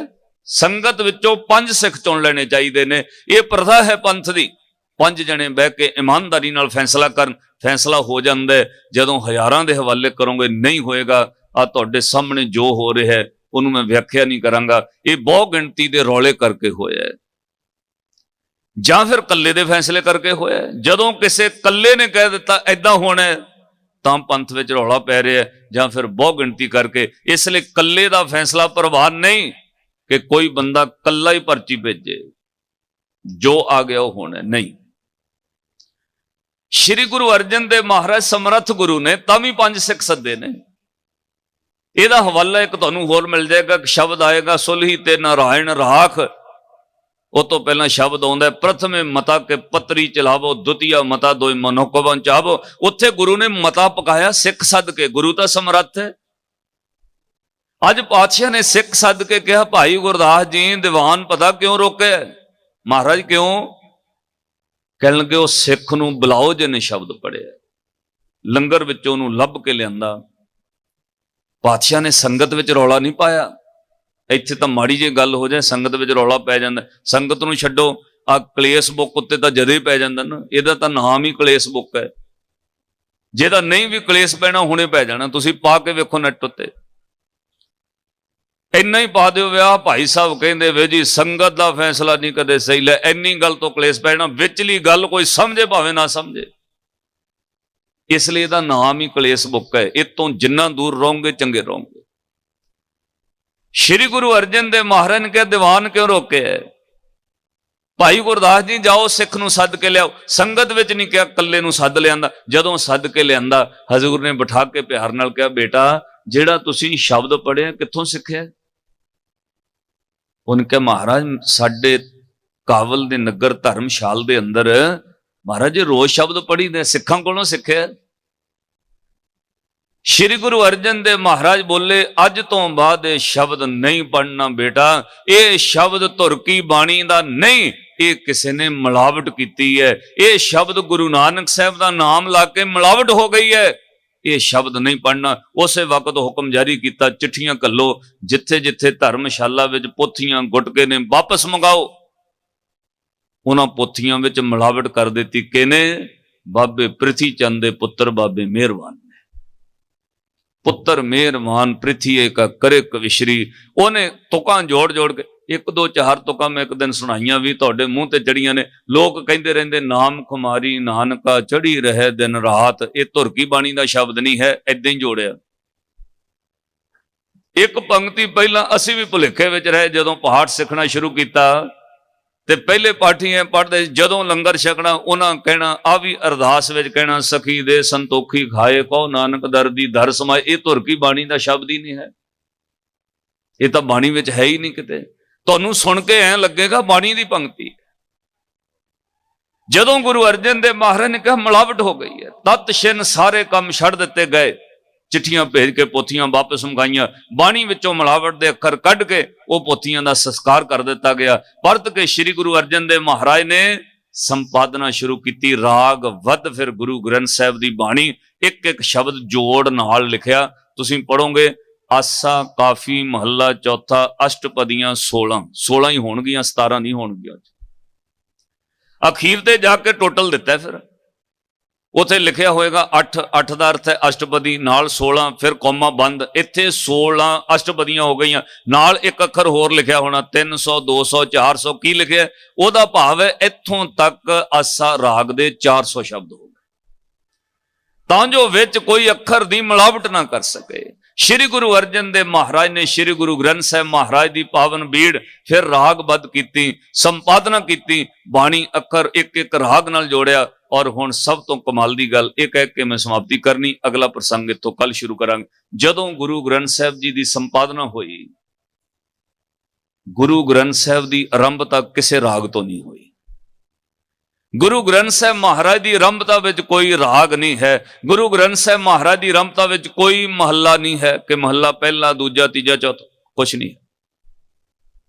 ईवन इत्थों तक पातशाह ने कृपा की, तुसीं दर्शन करोगे जल्द तो। एक तो तुहानूं हथ जोड़ के मैं बेनती करदा, तुसीं पढ़े लिखे हो, आ जिंदगी हयाती आपां नूं जीवन मिलिया है, एक अरदास करियो इस रहिंदी जिंदगी विच एक बार गुरु ग्रंथ साहब के दर्शन हर सिख नूं करने चाहिए ने। भाव सहज पाठ पढ़ो, भावें 2 अंग 3 अंग रोज करो, एक बार अपनी जिंदगी च गुरु ग्रंथ साहब के सहज नाल दर्शन कर लो बाणी पढ़ के।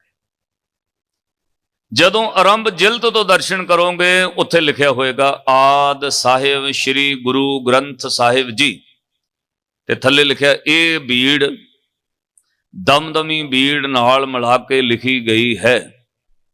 उस तो बाद अगले पेज ते अंग ते आए, उत्थे होना तत्करा, तत्करे की व्याख्या आपां कल करांगे। जदों गुरु ग्रंथ साहब की आरंभता होनी है, पहले अंग उत्ते पहला अंग भी नहीं लिखिया, यह भी दर्शन करते हो। जदों अंग पन्ना पलटाओगे, उत्थे 2 अंग तो शुरू होंदा, 2 3 4 5 6 7 8 1430 तक। पहला अंग क्यों नहीं लिखिया? पहला कॉलम खाली छड्डिया, जिथे जपजी साहब आरंभ हुंदा है। गुरु ग्रंथ साहब के उपर हैडिंग ते पहला कॉलम बिल्कुल कोरा खाली है। सीधी शुरुआत होई गुरु ग्रंथ साहब जी दी, एक ओंकार सतनाम पढ़ो, एक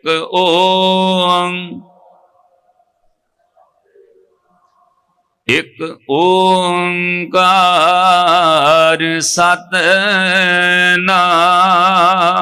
एक ओम करता पुरख निरपौ निर्वैर, करता पुरख निर अकाल मूरत अकाल आजुनी सैपं गुर प्रसाद, आजुनी सैपं। अगे फिर आया जप, जज्जा पप्पे नूं औंकड़ जप, ਇਹਦਾ ਤੁਹਾਨੂੰ ਅਰਥ ਪਹਿਲੇ ਅੰਗਾਂ ਤੇ ਫਿਰ ਆਉਣਾ ਪੈਣਾ, ਜਿੱਥੇ ਤਤਕਰਾ ਲਿਖਿਆ। ਜਪ ਬਾਣੀ ਦਾ ਨਾਮ ਹੈ। ਸਤਕਾਰ ਵਜੋਂ ਆਪਾਂ ਅਦਬ ਨਾਲ ਕਹੀਦਾ ਜਪ ਜੀ ਸਾਹਿਬ, ਉਦਾਂ ਜਪਜੀ ਸਾਹਿਬ ਬਾਣੀ ਨਹੀਂ ਹੈ, ਜਪ ਜੀ ਸਾਹਿਬ। ਅਦਬ ਸਤਕਾਰ ਨਾਲ ਬਾਣੀ ਦਾ ਨਾਮ ਹੈ ਜਪ।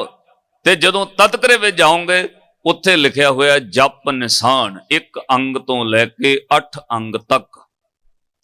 8 ਅੰਗ ਤੋਂ ਸੋ ਦਰ ਤੇਰਾ ਕਿਹਾ ਸੋ ਕਰ ਕਿਹਾ। 10 ਅੰਗ ਤੇ ਫਿਰ ਨਾਲ ਕੀਰਤਨ ਸੋਲਾ ਜੈ ਕਰ ਕੀਰਤ ਆਖੀ। 14 ਅੰਗ ਤੋਂ ਫਿਰ ਰਾਗ ਸ਼ੁਰੂ ਹੋਣੇ, ਰਾਗ ਸ੍ਰੀ ਰਾਗ ਮਹੱਲਾ ਪਹਿਲਾ।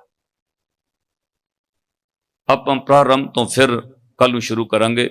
ਉਹ ਕਾਲਮ ਖਾਲੀ ਕਿਉਂ ਛੱਡਿਆ? 1 ਅੰਗ ਨਾ ਲਿਖਣ ਦਾ ਕੀ ਰੀਜ਼ਨ ਹੈ? 2 ਅੰਗ ਤੋਂ ਕਿਉਂ ਗੁਰੂ ਗ੍ਰੰਥ ਸਾਹਿਬ ਦੀ ਗਿਣਤੀ ਸ਼ੁਰੂ ਹੋਈ ਹੈ? ਪਹਿਲਾ ਕਾਲਮ ਬਿਲਕੁਲ ਉੱਪਰੋਂ ਖਾਲੀ ਛੱਡ ਦਿੱਤਾ ਗਿਆ। ਅੱਗੇ ਇਹਦੇ ਵਿੱਚ 15 ਭਗਤਾਂ ਦੀ ਬਾਣੀ ਦਾ ਉਪਦੇਸ਼ ਔਰ ਸ੍ਰੀ ਗੁਰੂ ਗ੍ਰੰਥ ਸਾਹਿਬ ਮਹਾਰਾਜ ਜੀ ਦੀ ਬਾਣੀ। ਇਹ ਧੁਰਕੀ ਬਾਣੀ ਹੈ, ਕਿਸੇ ਸਰੀਰ ਦੀ ਬਾਣੀ ਨਹੀਂ। ਆਪਾਂ ਇਸ ਵਿਚਾਰ ਨੂੰ ਅੱਗੇ ਫਿਰ ਵਿਚਾਰਾਂਗੇ ਕਿਵੇਂ ਪਾਤਸ਼ਾਹ ਨੇ ਸੰਪਾਦਨਾ ਕਰਕੇ ਗੁਰੂ ਗ੍ਰੰਥ ਸਾਹਿਬ ਮਹਾਰਾਜ ਦੀ ਬਾਣੀ ਨਾਲ ਆਪਾਂ ਨੂੰ ਜੋੜਿਆ। ਇੱਕ ਵਾਰ ਸਾਰੀ ਸੰਗਤ ਪਿਆਰ ਨਾਲ ਆਪਾਂ ਪੜ੍ਹੀਏ, ਸਾਰੇ ਗੁਰੂ ਦੇ ਚਰਨਾਂ ਵਿੱਚ ਹਾਜ਼ਰੀ ਲਾਇਓ। ਧੁਰਕੀ ਬਾਣੀ ਆਈ ਤਿਨ ਸਗਲੀ ਚਿੰਤ ਮਿਟਾਈ। ਉਸ ਸਤਿਗੁਰ ਦੀ ਬਾਣੀ ਨਾਲ ਜੁੜੀਏ। ਲਿਖ ਕੇ ਦਿੱਤਾ ਦੁੱਖ ਰੋਗ ਸੰਤਾਪ ਉਤਰੇ, ਸੁਣੀ ਸੱਚੀ ਬਾਣੀ। ਸੰਤ ਸਾਜਨ ਭੈ ਸਰਸੇ ਪੂਰੇ ਗੁਰ ਤੇ ਜਾਣੀ। ਤੇ ਮੈਨੂੰ ਬੜਾ ਅਫਸੋਸ ਹੁੰਦਾ ਹੈ, ਇੱਕ ਦਿਨ ਮੈਂ ਦਰਬਾਰ ਸਾਹਿਬ ਤੋਂ ਕਹਿਤਾ ਅਜੇ ਸਿੱਖੋ ਅਸੀਂ 100 ਵਿੱਚੋਂ 1% ਵੀ ਗੁਰੂ ਗ੍ਰੰਥ ਸਾਹਿਬ ਦੀ ਬਾਣੀ ਦੀ ਵਿਆਖਿਆ ਨਹੀਂ ਕਰ ਸਕਦੇ। ਮੈਨੂੰ ਬੰਦਿਆਂ ਦੇ ਫੋਨ ਆਏ, ਕਹਿੰਦੇ ਭਾਈ ਸਾਹਿਬ ਇੰਨੀ ਵਾਰ ਸਾਡੇ ਗੁਰਦੁਆਰੇ ਗੁਰੂ ਗ੍ਰੰਥ ਸਾਹਿਬ ਦੀ ਕਥਾ ਹੋ ਗਈ, ਤੁਸੀਂ ਕਹਿੰਦੇ 1% ਵੀ ਨਹੀਂ ਹੋਈ। ਇੰਨੇ ਵਿਦਵਾਨ ਹੋ ਕੇ ਚਲੇ ਗਏ, ਤੁਸੀਂ ਕਹਿੰਦੇ 1% ਵੀ ਵਿਆਖਿਆ ਨਹੀਂ ਹੋਈ। ਸਾਧ ਸੰਗਤ, ਪਹਿਲੀ ਗੱਲ ਗੁਰੂ ਗ੍ਰੰਥ ਸਾਹਿਬ ਦੀ ਬਾਣੀ ਸਮੁੰਦਰ, ਇਹਦੇ ਅਰਥਾਂ ਦਾ ਕੋਈ ਦਾਅਵਾ ਨਹੀਂ ਕਰ ਸਕੇਗਾ। ਅਨੇਕਾਂ ਟੀਕੇ ਹੋਏ ਨੇ, ਅਰਥ ਸਮਾਂ ਪਾ ਕੇ ਬਦਲਦੇ ਰਹਿਣਗੇ, ਦੁਨੀਆ ਹੈਰਾਨ ਹੁੰਦੀ ਰਹੇਗੀ। ਅੱਖਰਾਂ ਦੇ ਅਰਥ ਹੋਣਗੇ, ਸ਼ਬਦਾਂ ਦੇ ਅਰਥ ਕਦੇ ਵੀ ਨਹੀਂ ਕਰ ਸਕੋਗੇ। ਗੰਭੀਰਤਾ ਇੰਨੀ ਵੱਧਦੀ ਜਾਏਗੀ। ਇਹ ਸਾਗਰ ਹੈ, ਸਮੁੰਦਰ ਹੈ, ਇਹ ਰਤਨਾਂ ਨਾਲ ਭਰਪੂਰ ਹੈ। ਤੇ ਨਾਲ ਮੈਂ ਬੇਨਤੀ ਕਰਾਂ, ਮੈਂ ਕਹਾਂ 1% ਉਹਨਾਂ ਨੂੰ ਕਹਾਂ ਪਤਾ ਕਿਉਂ ਨਹੀਂ ਹੋਈ? ਅਸੀਂ ਗੁਰੂ ਗ੍ਰੰਥ ਸਾਹਿਬ ਦੀ ਬਾਣੀ ਦੁੱਖ ਸੁੱਖ ਲਈ ਭੋਗਾਂ ਵਾਸਤੇ ਰੱਖ ਲਈ। ਅਸੀਂ ਗੁਰੂ ਗ੍ਰੰਥ ਸਾਹਿਬ ਦੀ ਬਾਣੀ ਮੱਥਾ ਟੇਕਣ ਤੱਕ ਰਹਿ ਗਏ। ਅਸੀਂ ਗੁਰੂ ਗ੍ਰੰਥ ਸਾਹਿਬ ਮਹਾਰਾਜ ਦੀ ਬਾਣੀ ਨੂੰ ਡੀਪਲੀ ਸਮਝ ਨਹੀਂ ਸਕੇ। ਜਿੱਦਣ ਬਾਣੀ ਨੂੰ ਸਮਝੋਗੇ ਸਭ ਤੋਂ ਪਹਿਲਾਂ ਤੁਹਾਡੇ ਭਰਮ ਨਾਸ਼ ਹੋਣਗੇ। ਮਾਫ ਕਰਿਓ, ਇੰਨਾ ਪੜ੍ਹਿਆ ਲਿਖਿਆ ਜੁਗ ਹੈ, ਅਜੇ ਵੀ ਰੌਲਾ ਪੈਂਦਾ ਹੈ। ਜੇ ਕੋਈ ਸ਼ਨੀਵਾਰੀ ਕੇਸ ਨਾ ਲੈ ਨਾ ਬੀਬੀ, ਲੈ ਸਿਆਣੀਆਂ ਬੁੜੀਆਂ ਰੌਲਾ, ਅੱਜ ਤਾਂ ਸ਼ਨੀਵਾਰ ਸੀ ਤੂੰ ਕਿਉਂ ਕੇਸ ਧੋ ਲੈ? ਅਜੇ ਵੀ ਵਹਿਮ ਭਰਮ ਹੈ। ਅੱਧ ਨਾਲੋਂ ਵੱਧ ਲੋਕ ਗੁਰੂ ਗ੍ਰੰਥ ਸਾਹਿਬ ਨੂੰ ਮੱਥਾ ਟੇਕਣ ਵਾਲੇ, ਮਾਫ ਕਰਿਓ, ਅਜੇ ਵੀ ਧਾਗੇ ਤਵੀਤ ਤੇ ਨਿੰਬੂਆਂ ਦੇ ਸਹਾਰੇ ਚੱਲਦੇ ਨੇ। ਸਾਧ ਸੰਗਤ, 80 ਲੱਖ ਰੁਪਏ ਦਾ ਬੰਦਾ ਪੰਜਾਬ ਵਿੱਚ ਇੱਕ ਕਾਰੋਬਾਰ ਕਰਦਾ ਮਹੀਨੇ ਦਾ। ਉਹਦਾ ਕਾਰੋਬਾਰ ਪਤਾ ਕੀ ਹੈ? ਦੁਕਾਨਾਂ ਉੱਤੇ ਨਿੰਬੂ ਮਿਰਚਾਂ ਟੰਗੜੇ ਨੇ, ਟੰਗਾਈ ਜਾਂਦੇ ਨੇ, ਸਭ ਦੇ ਟੰਗੇ ਨੇ। ਗੁਰੂ ਨਾਨਕ ਸਾਹਿਬ ਦੀ ਫੋਟੋ ਵੀ ਲਾਈ ਹੈ, ਜਪਜੀ ਸਾਹਿਬ ਵੀ ਪੜ੍ਹਦੇ ਨੇ, ਗੁਰਦੁਆਰੇ ਮੱਥਾ ਟੇਕ ਕੇ ਵੀ ਜਾਣਗੇ, ਪਰ ਦੁਕਾਨ ਤੇ ਪਹਿਲਾਂ ਨਿੰਬੂ ਮਿਰਚ ਵੇਖਣਗੇ। ਉਹ ਮਿਰਚਾਂ ਸੁੱਕ ਤੇ ਨਹੀਂ ਗਈਆਂ, ਨਜ਼ਰ ਹੀ ਨਾ ਲੱਗ ਜਾਏ। ਇੱਕ ਬਿਮਾਰੀ ਹੋਰ ਚੱਲੀ ਹੈ, ਆ ਕਾਲੇ ਧਾਗੇ ਤਾਂ ਪੈਰਾਂ ਉੱਤੇ ਸਾਰੇ ਬੰਨੀ ਜਾਂਦੇ ਨੇ, ਬੀਬੀਆਂ ਵੀ ਬੰਨੀ ਜਾਂਦੀਆਂ, ਬੰਦੇ ਵੀ ਬੰਨੀ ਜਾਂਦੇ। ਮੈਂ ਕਈਆਂ ਨੂੰ ਪੁੱਛਿਆ ਕਾਹਦੇ ਲਈ ਬੰਨੇ, ਕਹਿੰਦੇ ਉਦਾਂ ਹੀ ਬੰਨੇ, ਨਜ਼ਰ ਨਾ ਲੱਗ ਜਾਏ। ਹੱਦ ਹੋ ਗਈ ਗੱਲ ਵਾਲੀ। ਇਹਦਾ ਮਤਲਬ ਤੁਹਾਨੂੰ ਬਾਣੀ ਤੇ ਕੋਈ ਵਿਸ਼ਵਾਸ ਨਹੀਂ। ਤੁਸੀਂ ਇਹ ਗੱਲ ਪੜ੍ਹੀ ਨਹੀਂ ਕਿ ਸਗਨ ਅਪ ਸਗਨ ਤਿਸ ਕੋ ਲੱਗੇ, ਜਿਸ ਚੀਤ ਨ ਆਵੇ। ਅਨੇਕਾਂ ਦੁੱਖਾਂ ਸੁੱਖਾਂ 'ਚ ਵਿਆਹ ਸ਼ਾਦੀਆਂ ਤੇ ਪਾਠ ਕਰਵਾ ਲੈ, ਇਹ ਗੱਲ ਅਜੇ ਸੁਣੀ ਨਹੀਂ। ਫਿਰ ਕਿਵੇਂ ਕਹੋਗੇ ਵੀ % ਵਿਆਖਿਆ ਹੋ ਗਈ ਇੰਨੀ? ਅਜੇ ਤਾਂ ਸਮਝ ਹੀ ਨਹੀਂ ਆਈ। ਹਰ ਮਹੀਨੇ ਸੁਣਿਆ, ਪਰ ਸਾਨੂੰ ਸਮਝ ਨਹੀਂ ਆਇਆ ਕਿ ਦਿਨ ਕੋਈ ਮਾੜਾ ਨਹੀਂ, ਮਹਾਂ ਦਿਵਸ ਮੂਰਤ ਭਲੇ ਜਿਸ ਕੋ ਨਦਰ ਕਰੇ। ਨਹੀਂ ਸਮਝੇ, ਫਿਰ ਵੀ ਕਹਿੰਦੇ ਆ ਇਹ ਮੰਗਲੀਕ ਹੈ, ਅੱਜ ਮੰਗਲਵਾਰ ਹੈ, ਅੱਜ ਸ਼ਨੀਵਾਰ ਹੈ। ਸਿੱਖਾਂ ਨੂੰ ਨਹੀਂ ਇਹ ਸੋਚਣਾ ਚਾਹੀਦਾ। ਇੱਕ ਲੜਕੀ ਦੇ ਪੈਰ ਤੇ ਕਾਲਾ ਧਾਗਾ ਬੰਨਿਆ ਸੀ, ਮੈਂ ਉਹਨਾਂ ਦੇ ਘਰ ਪ੍ਰਸ਼ਾਦਾ ਛਕਣ ਚਲਾ ਗਿਆ, ਉਹ ਵਿਚਾਰੇ ਫਸ ਗਏ। ਮੈਂ ਉਹਨਾਂ ਨੂੰ ਕਿਹਾ ਆ ਕੁੜੀ ਤੁਹਾਡੀ ਲੜਕੀ ਬਿਮਾਰ ਰਹਿੰਦੀ ਹੈ? ਕਹਿੰਦੇ ਨਹੀਂ ਭਾਈ ਸਾਹਿਬ, ਤੁਹਾਨੂੰ ਕੌਣ ਕਹਿੰਦਾ? ਮੈਂ ਕਿਹਾ ਕਹਿੰਦਾ ਕੋਈ ਨਹੀਂ, ਇਹਦੇ ਪੈਰ ਤੇ ਕਾਲਾ ਧਾਗਾ ਬੰਨਿਆ ਤਾਂ ਮੈਨੂੰ ਲੱਗਾ ਬਿਮਾਰ ਹੈ। ਕਹਿੰਦੇ ਨਹੀਂ ਨਹੀਂ ਭਾਈ ਸਾਹਿਬ ਉਦਾਂ ਹੀ ਬੰਨਿਆ, ਚੁੱਪ ਜਾ ਕਰ ਗਏ, ਗੱਲ ਬਦਲਣ ਲੱਗ। ਇੰਨੇ ਨੂੰ ਉਹਨਾਂ ਦਾ ਲੜਕਾ ਬੋਲ ਪਿਆ, BA ਫਸਟ ਈਅਰ 'ਚ ਪੜ੍ਹਦਾ। ਉਹ ਕਹਿੰਦਾ ਭਾਈ ਸਾਹਿਬ ਜੀ, ਬਾਬਾ ਜੀ, ਕਹਿੰਦਾ ਮੇਰੇ ਪੈਰ ਤੇ ਵੀ ਬੰਨਿਆ ਹੋਇਆ। ਕਹਿੰਦਾ ਮੰਮੀ ਨੇ ਬੰਨੇ ਲਿਆ ਕੇ। ਮੰਮੀ ਦੇਖਿਆ ਆਲਾ ਦੁਆਲਾ। ਮੈਂ ਕਿਹਾ ਭੈਣ ਜੀ ਗੁਰਦੁਆਰੇ ਜਾਂਦੇ ਹੋ? ਕਹਿੰਦੀ ਭਾਈ ਸਾਹਿਬ ਜਿੱਥੇ ਤੁਸੀਂ ਕਥਾ ਕੀਤੀ ਨਾਲ ਹੀ ਤਾਂ ਹੈ ਸਾਡੇ ਘਰ, ਅਸੀਂ ਤਾਂ ਰੋਜ਼ ਜਾਈਦਾ। ਮੈਂ ਕਿਹਾ ਫਿਰ ਗੁਰਦੁਆਰੇ ਜਾਣ ਦਾ ਕੀ ਫਾਇਦਾ? ਫਿਰ ਕੀ ਸੁਣਿਆ? ਫਿਰ ਬਾਣੀ ਪੜ੍ਹਨ ਦਾ ਕੀ ਫਾਇਦਾ? ਫਿਰ ਕਿਉਂ ਗੁਰੂ ਗ੍ਰੰਥ ਸਾਹਿਬ ਮਹਾਰਾਜ ਕੋਲ ਜਾਂਦੇ ਹੋ? ਜੇ ਤੁਹਾਨੂੰ ਇਹੋ ਭੁਲੇਖਾ ਹੈ ਕਿ ਧਾਗਿਆਂ ਨਾਲ ਹੀ ਸ਼ਾਇਦ ਬਚਾਅ ਹੋਣਾ, ਫਿਰ ਬਾਣੀ ਪੜ੍ਹਨ ਦਾ ਕੀ ਲਾਭ? ਤੁਸੀਂ ਸੁਣਿਆ ਨਹੀਂ ਕਿ ਦੁੱਖ ਰੋਗ ਸੰਤਾਪ ਉਤਰੇ ਸੁਣੀ ਸੱਚੀ ਬਾਣੀ? ਤੁਸੀਂ ਕਾਲੇ ਧਾਗੇ ਕਿਉਂ ਬੰਨ ਲਏ? ਮੈਨੂੰ ਪਤਾ ਸੀ ਉਹਨਾਂ ਤੇ ਅਸਰ ਘੱਟ ਹੋਣਾ। ਮੈਂ ਉਹ ਬੱਚੀ ਨੂੰ ਕੋਲ ਸੱਦਿਆ, ਬੇਟਾ ਕਿਹੜੀ ਕਲਾਸ 'ਚ ਪੜ੍ਹਦੇ ਹੋ? ਕਹਿੰਦੀ ਅੰਕਲ ਮੈਂ 12 'ਚ ਪੜ੍ਹਦੀ, 12ਵੀਂ 'ਚ। ਮੈਂ ਕਿਹਾ ਕੀ ਬਣਨਾ ਪੜ੍ਹ ਲਿਖ ਕੇ? ਕਹਿੰਦੀ ਅੰਕਲ ਮੈਂ ਡਾਕਟਰ ਬਣਨਾ। ਮੈਂ ਤੈਨੂੰ ਤਾਂ ਡਾਕਟਰ ਬਣਨ ਦਾ ਫਾਇਦਾ ਹੀ ਨਹੀਂ। ਕਹਿੰਦੇ ਅੰਕਲ ਕਿਉਂ? ਮੈਂ ਕਿਹਾ ਤੂੰ ਤਾਂ ਬਿਮਾਰ ਰਹਿਣਾ ਸਾਰੀ ਉਮਰ। ਕਹਿੰਦੇ ਭਾਈ ਸਾਹਿਬ ਏਦਾਂ ਨਾ ਕਹੋ। ਮੈਂ ਕਿਹਾ ਬੇਟਾ ਪਤਾ ਕਿਉਂ ਤੂੰ ਬਿਮਾਰ ਰਹਿਣਾ? ਤੂੰ ਬਿਮਾਰ ਪਤਾ ਕਿਉਂ ਰਹਿਣਾ? ਕਹਿੰਦੀ ਅੰਕਲ ਕਿਉਂ? ਮੈਂ ਕਿਹਾ ਜਿਹੜਾ ਤੇਰੇ ਪੈਰ ਉੱਤੇ ਕਾਲਾ ਧਾਗਾ ਬੰਨ ਦਿੱਤਾ ਹੈ, ਪੋਤੇ ਨੇ ਤੈਨੂੰ ਬਿਮਾਰੀ ਪੈਦਾ ਕਰਨੀ ਹੈ, ਸਾਈਕੋਲੋਜੀ ਇਫੈਕਟ, ਮਾਨਸਿਕ ਰੋਗ ਪੈਦਾ ਕਰਨਾ ਹੈ। ਜਿੱਦਣ ਧਾਗਾ ਗਲ ਕੇ ਟੁੱਟ ਗਿਆ, ਜੇ ਕੋਈ ਪੈਰ ਹੱਥ ਬਾਂਹ ਦਰਦ ਕਰਨ ਲੱਗ ਪਿਆ, ਤੂੰ ਕਹਿਣਾ ਉਦਣ ਦਾ ਹੀ ਦੁਖਦਾ ਜਿੱਦਣ ਦਾ ਧਾਗਾ ਟੁੱਟਿਆ। ਤੂੰ ਬਿਮਾਰ ਰਹਿਣ ਲੱਗ ਜਾਣਾ। ਡਾਕਟਰ ਬਣ ਕੇ ਕੀ ਕਰੇਂਗੀ? ਪਹਿਲਾਂ ਕਿਸੇ ਰੋਗੀ ਦਾ ਇਲਾਜ ਕਰੇਂਗੀ। ਜੇ ਧਾਗਾ ਪੈਰ ਚੋਂ ਟੁੱਟ ਗਿਆ, ਪਹਿਲਾਂ ਧਾਗਾ ਲੱਭਣ ਜਾਏਗੀ। ਇਹ ਧਾਗੇ ਨੇ ਤੈਨੂੰ ਬਿਮਾਰ ਕਰ ਦੇਣਾ। ਇਹ ਸਾਈਕੋਲੋਜੀ ਇਫੈਕਟ ਹੈ। ਜੇ ਮੈਂ ਤੁਹਾਨੂੰ ਏਦਾਂ ਦਾ ਭਰਮ ਪਾ ਦਾਂ ਨਾ ਵੀ ਤੁਸੀਂ ਜੇ ਸਵੇਰੇ ਉੱਠ ਕੇ ਆਪਣੇ ਖੱਬੇ ਗੁਆਂਢੀਆਂ ਵੱਲ ਦੇ ਪਾਸੇ ਵੇਖੋ, ਖੱਬੇ ਹੱਥ ਨੂੰ, ਤਾਂ ਤੁਹਾਡਾ ਅੱਧਾ ਸਿਰ ਦੁਖਣ ਲੱਗ ਪੈਣਾ, ਕੱਲ ਨੂੰ ਦੁਖਣ ਲੱਗ ਪਏਗਾ। ਦੇਖ ਲਿਓ ਲੈ, ਇਹ ਸਾਈਕੋਲੋਜੀ ਇਫੈਕਟ ਹੈ। ਉਹ ਮਨ ਦੇ ਅੰਦਰ ਭਰਮ ਪੈ ਜਾਂਦਾ। ਤੁਹਾਨੂੰ ਕੋਈ ਕਹਿ ਦੇ ਵੀ ਆਹ 2 ਨੰਬਰ ਗੇਟ ਤੋਂ ਖੱਬੇ ਲੰਘਦੇ ਇੱਕ ਛੋਟਾ ਜਿਹਾ ਬੇਰੀ ਦਾ ਦਰਖਤ ਹੈ, ਉੱਥੇ ਕੋਈ ਸਲੇਡਾ ਰਹਿੰਦਾ, ਉਹ ਸਰੀਰ ਬਦਲ ਲੈਂਦਾ, ਕਦੇ ਕੁੱਤਾ ਬਣ ਜਾਂਦਾ, ਕਦੇ ਬੰਦਾ ਬਣ ਜਾਂਦਾ। ਲੈ ਸਵੇਰੇ ਜਾਓਗੇ, ਜੇ ਆਮ ਵੀ ਕੁੱਤਾ ਖੜਾ ਹੋਇਆ, ਤੁਸੀਂ ਕਹਿਣਾ ਭਾਈ ਸਾਹਿਬ ਦੀ ਗੱਲ ਸੱਚ। ਇਹ ਸਾਈਕੋਲੋਜੀ ਇਫੈਕਟ ਹੈ, ਮਾਨਸਿਕ ਰੋਗ। ਉਹ ਬੱਚੀ ਪੜ੍ਹੀ ਲਿਖੀ ਸੀ, ਜਦੋਂ ਉਸ ਬੱਚੀ ਨੂੰ ਇੰਨੀ ਗੱਲ ਕਹੀ, ਪੁੱਤੇ ਮਾਨਸਿਕ ਰੋਗ ਹੈ, ਤੂੰ ਬਿਮਾਰ ਹੋਣ ਲੱਗ ਜਾਣਾ। ਉਸੇ ਵਕਤ ਉਹ ਬੱਚੀ ਭੱਜ ਕੇ ਕਿਚਨ ਵਿੱਚ ਗਈ। ਉਹਨੇ ਛੋਟੀ ਜਿਹੀ ਕੈਂਚੀ ਲਿਆਂਦੀ, ਪਹਿਲਾਂ ਆਪਣੇ ਪੈਰ ਦਾ ਧਾਗਾ ਵੱਢਿਆ, ਫਿਰ ਉਹਨੇ ਆਪਣੇ ਭਰਾ ਦੇ ਪੈਰ ਦਾ ਵੀ ਧਾਗਾ ਵੱਢਿਆ। ਤੁਹਾਨੂੰ ਵੀ ਹੱਥ ਜੋੜ ਕੇ ਬੇਨਤੀ ਹੈ, ਜਿਨ੍ਹਾਂ ਨੇ ਪੈਰਾਂ ਤੇ ਕਾਲੇ ਧਾਗੇ ਬੰਨੇ ਨੇ, ਕਿਰਪਾ ਕਰਕੇ ਵੱਢ ਦਿਓ। ਲੁਕੋਵੋ ਨਾ, ਹੁਣ ਘਰ ਜਾ ਕੇ ਵੱਢ ਦਿਓ। ਕਿਉਂ? ਕੈਂਚੀ ਨਹੀਂ ਮਿਲਣੀ ਤੁਹਾਨੂੰ, ਘਰ ਜਾ ਕੇ ਵੱਢ ਦਿਓ ਜੇ ਕਿਸੇ ਨੇ ਬੰਨੇ। ਇਹ ਮੈਂ ਤਾਂ ਕਿਹਾ, ਕਈਆਂ ਧਾਗਿਆਂ ਵਾਲਿਆਂ ਕੱਲ ਨੂੰ ਨਹੀਂ ਸੀ ਆਉਣਾ, ਅੱਜ ਗੁਰੂ ਨੇ ਮੇਰੇ ਤੋਂ ਕਹਾ ਦਿੱਤਾ ਹੈ। ਤੁਹਾਨੂੰ ਹੱਥ ਜੋੜ ਕੇ ਬੇਨਤੀ ਹੈ, ਇਹ ਧਾਗੇ ਵੱਢ ਦਿਓ। ਹਾਂ, ਹੱਥ ਵਿੱਚ ਗੁਰੂ ਦਾ ਕੜਾ ਪਾ ਕੇ ਰੱਖੋ, ਘਰ ਵਿੱਚ ਜਪਜੀ ਸਾਹਿਬ ਦੀ ਬਾਣੀ ਪੜੋ। ਫਿਰ ਗੁਰੂ ਤੇ ਭਰੋਸਾ ਹੈ, ਮੈਨੂੰ ਵਿਸ਼ਵਾਸ ਹੈ, ਜਿੱਡੇ ਵੱਡੇ ਮਰਜੀ ਟੂਣੇ ਤੋਂ ਟੱਪ ਜਿਓ, ਤੁਹਾਡਾ ਬਾਲ ਵਿੰਗਾ ਨਹੀਂ ਹੋਇਆ।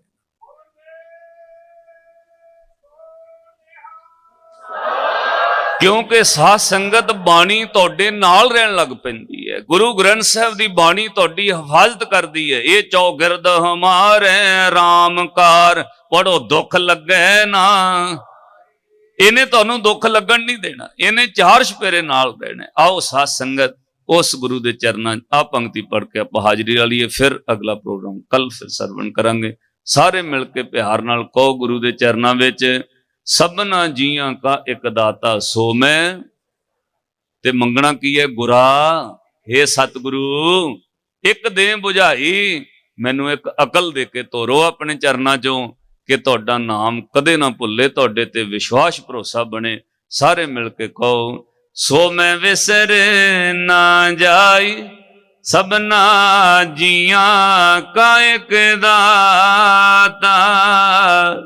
ਸੋ ਮੈਂ ਵਿਸਰ ਨਾ ਜਾਈ ਸਭਨਾ ਜੀਆਂ ਕਾ ਇੱਕ ਦਾਤਾ। ਸੋ ਮੈਂ ਵਿਸਰ ਨਾ ਸਭਨਾ ਜੀਆਂ ਕਾ ਇੱਕ ਦਾਤਾ।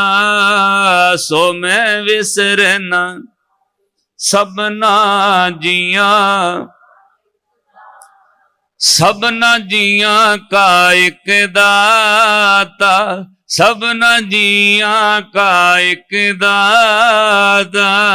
ਸਭਨਾ ਜੀਆਂ ਕਾ ਇੱਕ, ਸਭਨਾ ਜੀਆਂ ਕਾ ਇੱਕ, सो मैं विसर ना जाई सबना जिया का एक दाता। सो मैं विसर ना जाई सबना जिया का एक दाता। सो मैं विसर ना सबना जिया का एक दाता। सो मैं सबना जिया का एक दाता। सतगुरु किरपा करन तुहाडी सारियां दी हाजरी दरगाही प्रवान होवे। कल फिर अपनी चरण धूड़ लेके आयो, दर्शन दिओ, परिवारां समेत पहुंचिओ। भुल चुक दी खिमा बख्शणी। तुसीं समाप्ति ते जाणे, सानू छुट्टियां बख्शो क्योंकि दिन रात समागम चल रहे ने। कल भी 3 समागम सी, अज भी 2 सी, कल सवेरे फिर समागम है, फिर कल शामी तुहाडे दर्शन करने ने। असीस बख्शो, भुलना ना चितारिओ, गज के फतेह बुलाओ। वाहिगुरु जी का खालसा, वाहिगुरु जी की